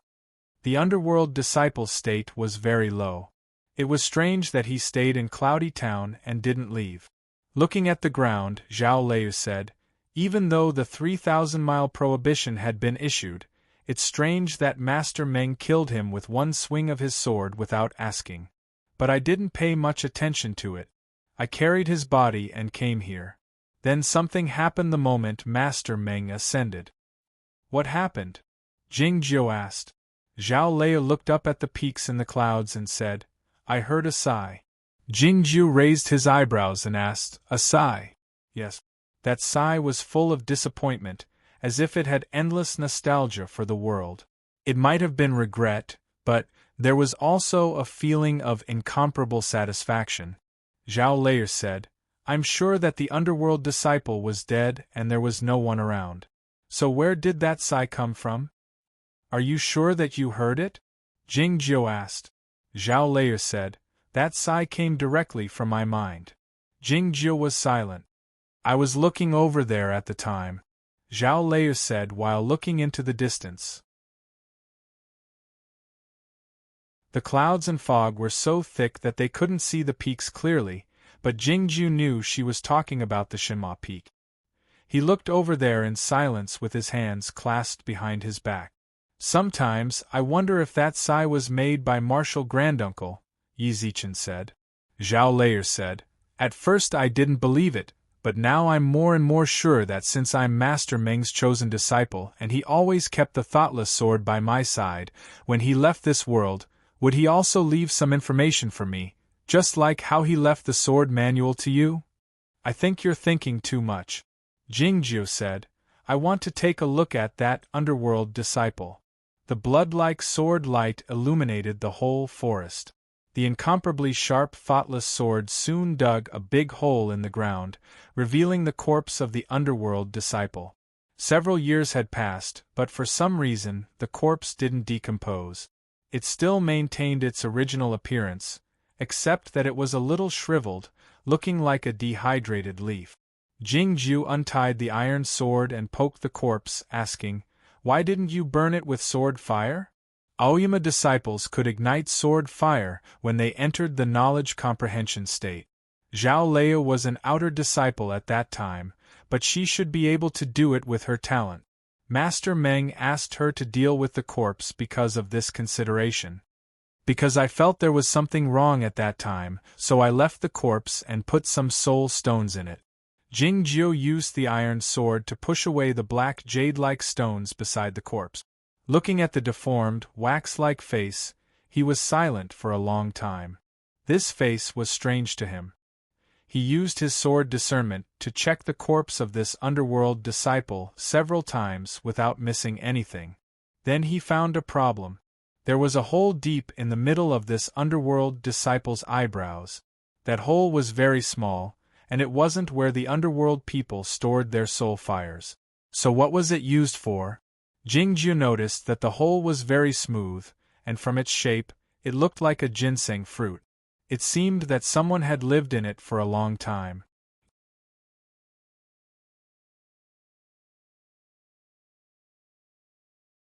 Chapter 59. Jingjiu didn't mention his discovery to Zhao Leia and said, a sigh isn't enough for you to do so many things. Zhao Leia said, at first I thought it was an illusion, but after thinking about it, I felt something was wrong and felt restless. Half a year later, I couldn't help but investigate this disciple of the underworld through my family. I thought that if there was nothing wrong, I wouldn't think about it anymore. Since the temporary armistice between the human race and the underworld, the two sides had been communicating in secret. The Zhao family had a high status in Zhaoga City and influence in the military, so they had their own channels to investigate. Did you find anything wrong? Asked Jingjiu. No, I didn't find anything wrong, but I didn't find this person. Looking at the corpse in the pit, Zhao Leia said, it seems that this person doesn't exist in the underworld. What's his name? Asked Jingjiu. Zhao Leia said, in the restaurant, he told me his name was Yin San. The underworld was very particular about the soul fire returning to its hometown. Any deceased wandering outside would be carefully recorded in the Book of the Underworld. If the name Yin San couldn't be found in the Book of the Underworld, it could only mean that it was a fake name or more secrets were hidden.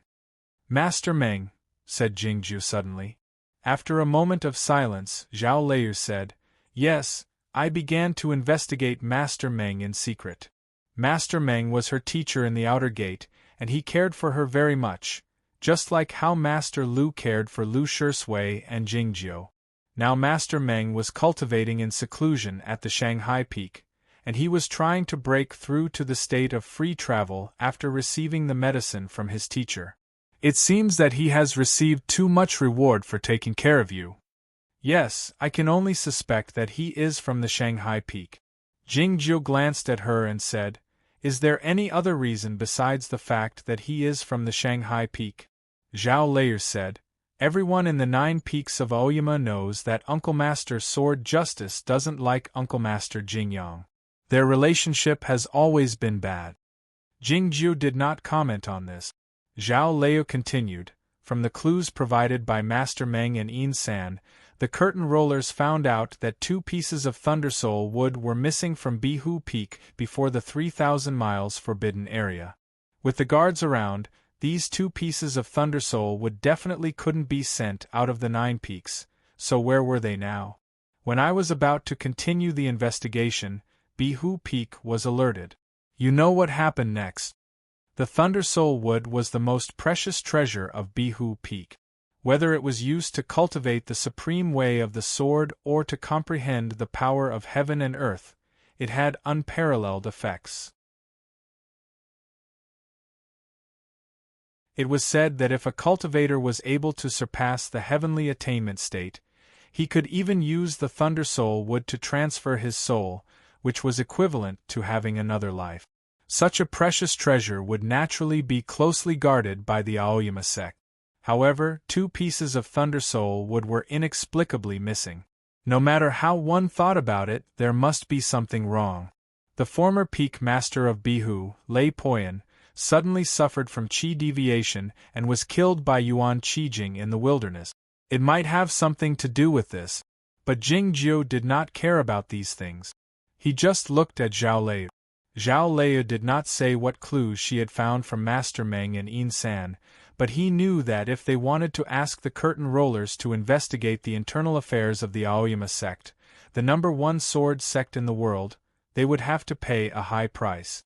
Thinking of the fact that this little girl had been cultivating arduously in the Sword Peak all these years just to climb to the Shinma Peak and have a look, he suddenly reached out his hand and rubbed her head.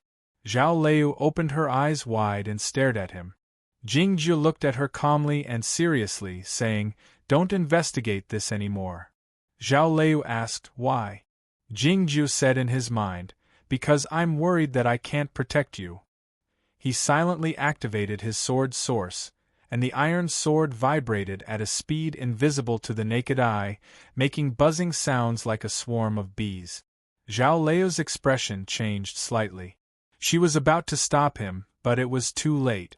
Several sword fires fell along with the iron sword, floating on the corpse of the underworld disciple. The corpse burned fiercely and turned into a pile of ashes in an instant. Zhao Lei stared at him, wanting an explanation. Jingjiu did not explain. Zhao Lei rose on the sword and turned into a beam of light, disappearing into the sky.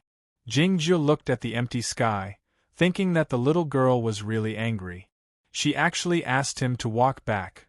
Logically speaking, he had reached the consummate state of perfect preservation and should be able to fly on the sword. But for some reason, he had never flown on a sword. He looked at the iron sword and shook his head. Then, his line of sight followed the iron sword and fell on the pile of ashes at the bottom of the pit.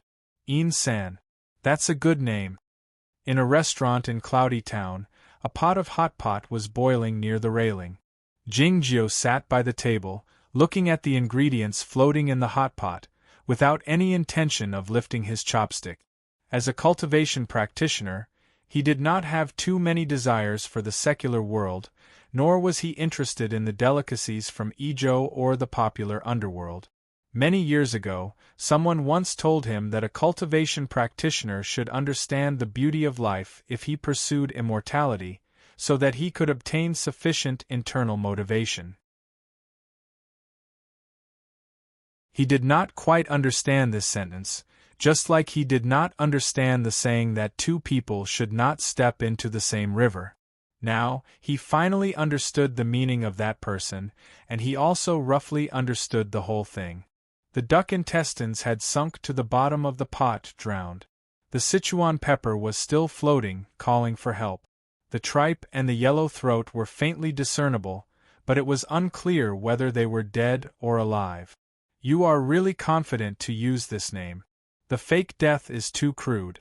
But you probably did not expect that I would come back. Looking at the empty seat across the table, Jingju said, I hope to see you again as soon as possible. Having said that, he stood up and left the restaurant. The hot pot was still boiling, giving off an alluring fragrance. No one knew when it would dry up. In the evening, Jingju returned to Shenma Peak. He walked to the top of the peak along the narrow mountain path. Along the way, the shadows of the trees swayed. The monkeys followed him eagerly, offering all kinds of fruits from time to see if he would like to eat them. No, Jingju said.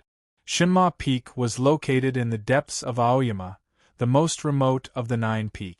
Even though Cloudy Town was on the edge of Aoyama, it was still hundreds of miles to come back from there. It took Jingju half a day to come back, so he was a bit tired.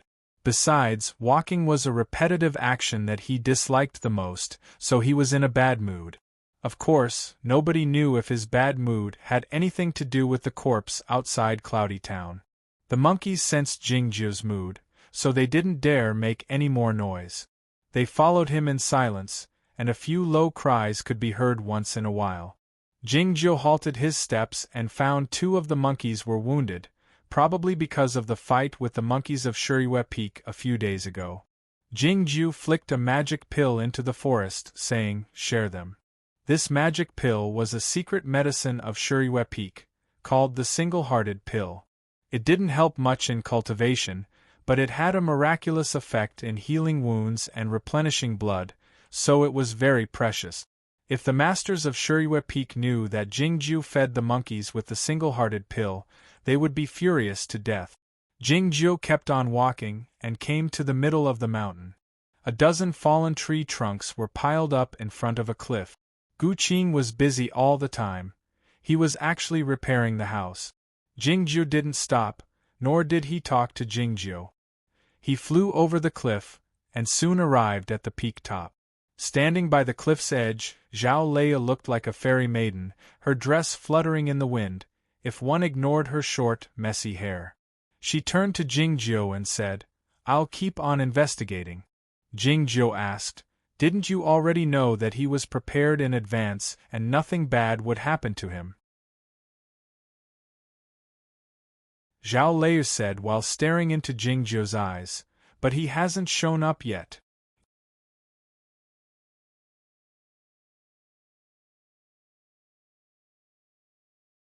Chapter 60. Jingju said, if Jingyang were still alive, what would he say to you? Zhao Leia certainly understood that her granduncle chose her to inherit the sword because he hoped that she could eventually ascend the great way to heaven. But if something really happened to her granduncle, how could she, as an inherited sword disciple, stand by and do nothing? Jingju said, just now when I was riding the sword with you, I looked down at the earth. The rivers were like thin branches, and the surging water was still in my eyes. Why? Because we were flying high enough and far enough from the earth. That's why cultivation practitioners have to keep a distance from everything in the world. Zhao Leia said, if we can't land on the earth, what's the point of flying high? Jingju said, the purpose of cultivation is not to be competitive, nor to pursue meaning. It's to fly higher. Zhao Leia asked, why? Jingju said, the Great Way seeks longevity so that we can see more time in heaven and earth, fly higher and see further. Everything is for this reason. People say that cultivation practitioners are heartless, and it's true. Because cultivation practitioners never look at what's in front of them, but only thousands of miles away. They can have no ravines in their hearts, because they have to put heaven and earth in them. Zhao Leia didn't respond to his words, but said, I know you've flown before. Only those who had flown freely in the sky could be as calm and not excited as Jingjiu when riding the sword for the first time. Jingjiu didn't say anything. Of course he had flown before. He had been to places no one had been, and he had seen sceneries no one had ever seen. So he knew better than anyone else where life should be used. It shouldn't be used for conspiracies or revenge. Those were just means to solve problems, not the real problem. But this wasn't why he said those words to Zhao Lei. He was just worried about her and wanted to persuade her to give up. If this little girl really found something, he was worried that he couldn't protect her. Even if he was Jingjiu. The next morning, the monkey called a few times, and Jingjiu woke up on the bamboo chair. The silver charcoal was burning in the stove, and the water in the teapot was just boiling. Gu Qing held a small round fan and squatted in front of the stove. His movements seemed very familiar. Shi Sui told you? Jingjiu asked. Gu Qing was a little embarrassed and said, yes. Jingjiu said, you don't need to do this. Gu Qing said, I often did these things when I was on Liangwang Peak. Before proving his talent in sword work, he was just a sword boy sent by the Gu family to Liangwang Peak to serve Guananshan. He had made the bed, made the quilt, boiled the tea, and poured the water. Zhao Lei walked out of the cave residence and saw this scene. She said to him directly, Gu Han will be angry. Gu Qing didn't say anything. After the water boiled, he poured it into the teapot and left. Looking at the figure on the mountain path, Zhao Lei asked, what do you think of him? Jingjiu said, he has a good talent. Though not as good as you and Shi Sui, his temperament is more stable than yours. Zhao Lei asked, he grew up on Liangwang Peak and is Gu Han's blood brother. Why are you willing to take him in? There were many things that Jingjiu didn't have to ask, but she couldn't. She was the peak master, and she had to be responsible for this peak that had just seen the sun again, the two people on the peak, and those monkeys. Jingjiu said after some thought, I'm here anyway. Gu Qing went back to the cliff to continue repairing the house. He had done many things since he was a child, but he had never repaired a house, so he was very clumsy. It seemed that he wouldn't be able to finish the house in 10 more days. Fortunately, he was a cultivation practitioner. Though he couldn't live by eating wind and drinking dew, he was still in good health, so he didn't have to worry about getting sick from the cold dew if he slept outdoors. He kept cutting the twigs on the tree trunks with his sword, and cut many old vines from the cliff to tie up the wood later. Doing all this, he somehow felt more and more sad.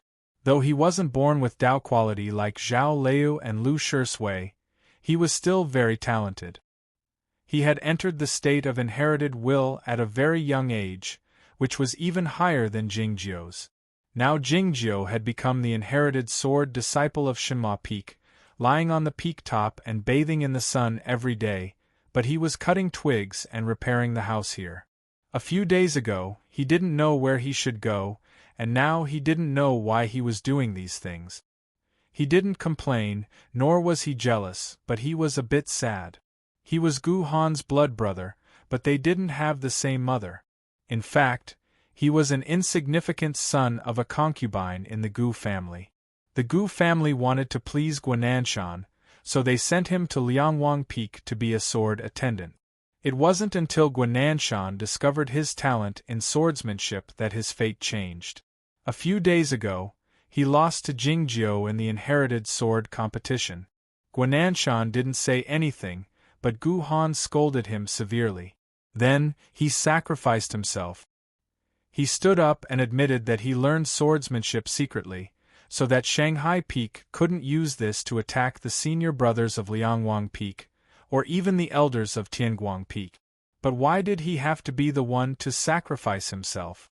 He shouldn't have used the 6-dragon sword formula in front of so many people, but, didn't you guys ask me to defeat Jingjiu?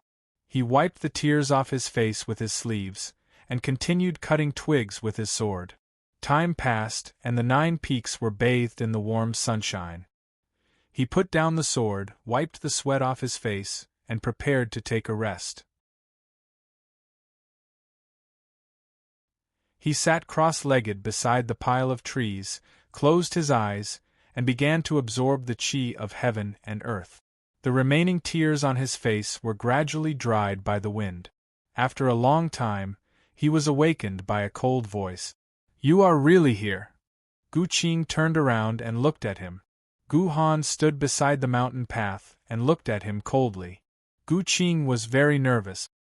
He stood up hurriedly and tried to explain. Gu Han's expression was very cold, like real frost. Feeling the heavy pressure, Gu Qing's lips trembled slightly. But in the next moment, he seemed to have thought of something. His lips gradually stopped trembling, and he became calm again. His eyes also became calm. He looked back at Gu Han in silence. In front of the cliff, it was extremely quiet. In Gu Qing's eyes, Gu Han didn't see the expected fear, which surprised him.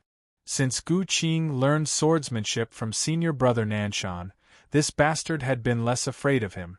What made him even angrier was that he didn't even see a trace of apology in Gu Qing's eyes. "You lost in a hurry and used the sword formula that senior brother taught you privately. That's why you ended up like this." Gu Han looked at him and said sternly, "Do you still think that everything is my fault and that you didn't do anything wrong?" After a moment of silence, Gu Qing said, "I know I was wrong." Gu Han's expression softened a bit. Gu Qing continued, "So I admitted that I learned swordsmanship in secret and was expelled from Liangwang Peak. I couldn't inherit a sword for 3 years. That was the price I had to pay."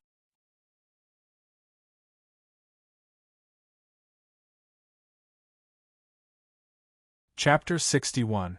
The quietness on the cliff lasted for a while. Don't be too discouraged. As long as you practice hard, you will have another chance in 3 years. Gu Han said a few gentle words in the tone of an elder brother, but his mood became worse when he saw Gu Qing standing by those broken trees. "I didn't believe it when someone said you came to Shinhua Peak, but it turns out to be true." He looked at Gu Qing and said coldly, "Follow me down the mountain later, and prepare to be punished." Gu Qing said calmly, "I'm not a disciple of Liangwang Peak, and I'm not in Class A. You have no right to punish me." Gu Han was furious, and his expression grew even colder. "If the peak rules don't work, I'll use the family rules to teach you a lesson on behalf of my father." Gu Qing looked at him and said with a faint smile, "You people keep telling Shui that once he enters the mountain gate, he should cut off all worldly ties, in order to cut off the relationship between him and Jingjiu. Why is it different for me? What family is there? Aoyama is my family, so what are the family rules? Big brother Gu?" He emphasized the last 3 words. Gu Han glanced at him coldly, and then suddenly turned around and walked away without saying anything else.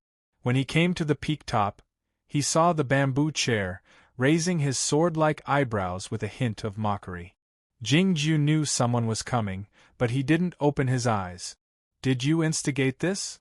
Gu Han looked at Jingjiu and said, "Even if some masters of the peaks appreciate you, are you sure you can bear the consequence of being the enemy of the Gu clan and Liangwang Peak?" Jingjiu still didn't open his eyes, and didn't respond to him, but raised his right hand. An ape jumped out of the forest, picked up a stone from the ground, and threw it into the manor cave. "Pa!" Soon, Zhao Lei walked out from inside. Looking at her, Gu Han had a complicated feeling. He bowed reluctantly and said, "Greetings, Peak Master." Zhao Lei hadn't slept the whole night. All she could think about was that sword manual, so she didn't beat around the bush. She said directly, "No need for formalities. What's the matter?" Because of her tone, Gu Han was stunned for a moment before he said, "I want to take Gu Qing away." Zhao Lei glanced at Jingjiu. Jingjiu remained silent. Zhao Lei turned to look at Gu Qing and said, "Gu Qing is no longer a disciple of Liangwang Peak. But he's not from Shinhua Peak either." Gu Han said seriously, "According to the sect rules, he can't stay in the 9 peaks." Zhao Lei said, He is just living here temporarily, just like he did in Liangwang Peak. After a moment of silence, Gu Han bowed and left without saying anything else. When he came to the mountain path, he was a little displeased that Zhao Leia glanced at Jingjiu before answering his question. He couldn't help but look back at the peak and saw a scene. Zhao Leia walked to the bamboo chair and lowered her head to say something to Jingjiu. The two of them were very close to each other. Gu Han couldn't control his emotions anymore. His mind was agitated, and the sword will left his body. With a cracking sound, countless broken leaves fell from a big tree beside the path. A crack ran deep into the tree, and it would break into two pieces with just a slight push. The apes in the forest were startled. They came over while screaming. They looked at the tree that was about to break, and then looked at Gu Han in surprise, as if they were looking at an idiot. Gu Han was angry and wanted to teach these animals a lesson. But thinking of the iron rules of Aoyama sect, he snorted and gave up. His figure disappeared on the mountain path. The apes pushed down the tree easily and carried it to the cliff. They were going to give it to the idiot who didn't know how to repair the house. They screamed all the way, and it was very lively. Zhao Leia said, "I heard that Gu Qing is Gu Han's concubine brother. He was bullied at home." Jingjiu opened his eyes and said, "I don't know."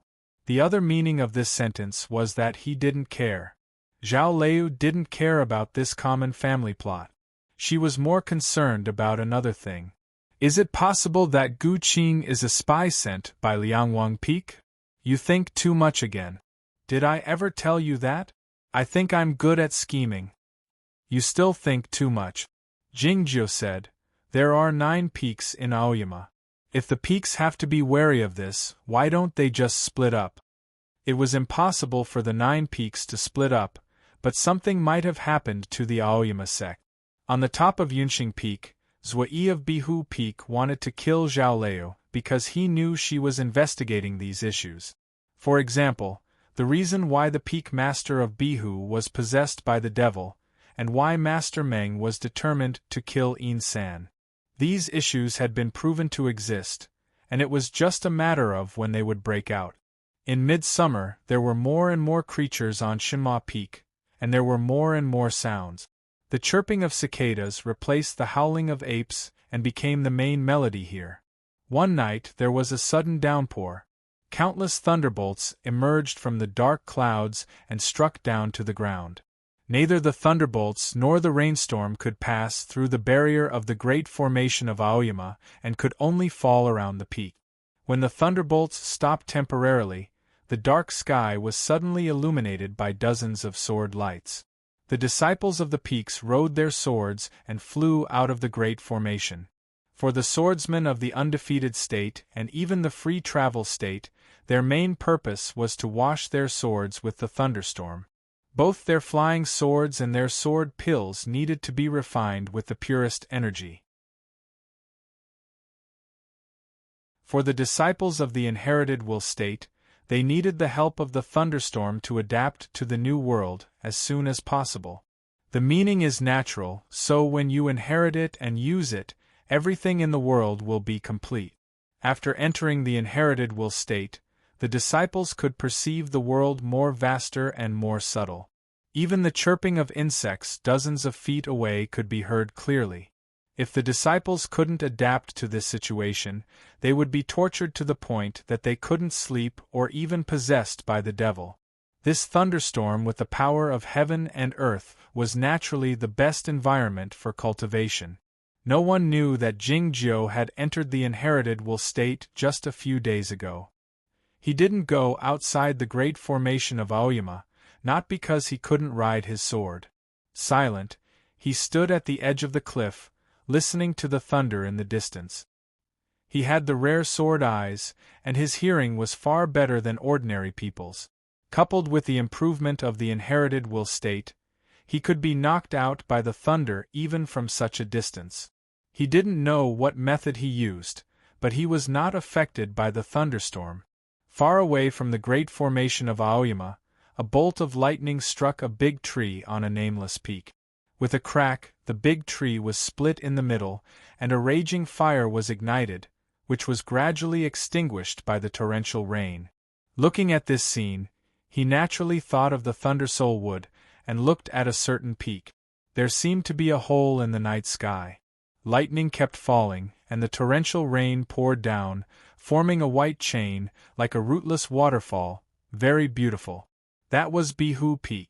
Zhao Liu found out that Bihu Peak was missing 2 pieces of Thundersoul Wood, so who used the other one? In the small village, he thought for a year, and predicted that he would encounter the most important problems, and this was one of them. Lei Poyan was involved in this matter, and suffered great mental pressure. In the end, he went crazy and was killed. Jing Jiu made a decision. He wanted to go to Bihu Peak to have a look. Even though he had guessed a lot, he couldn't decide what to do next without a definite answer. You're tuning in to the Phoenix Knights YouTube channel. Don't forget to subscribe and join us on this journey to catch the most captivating stories.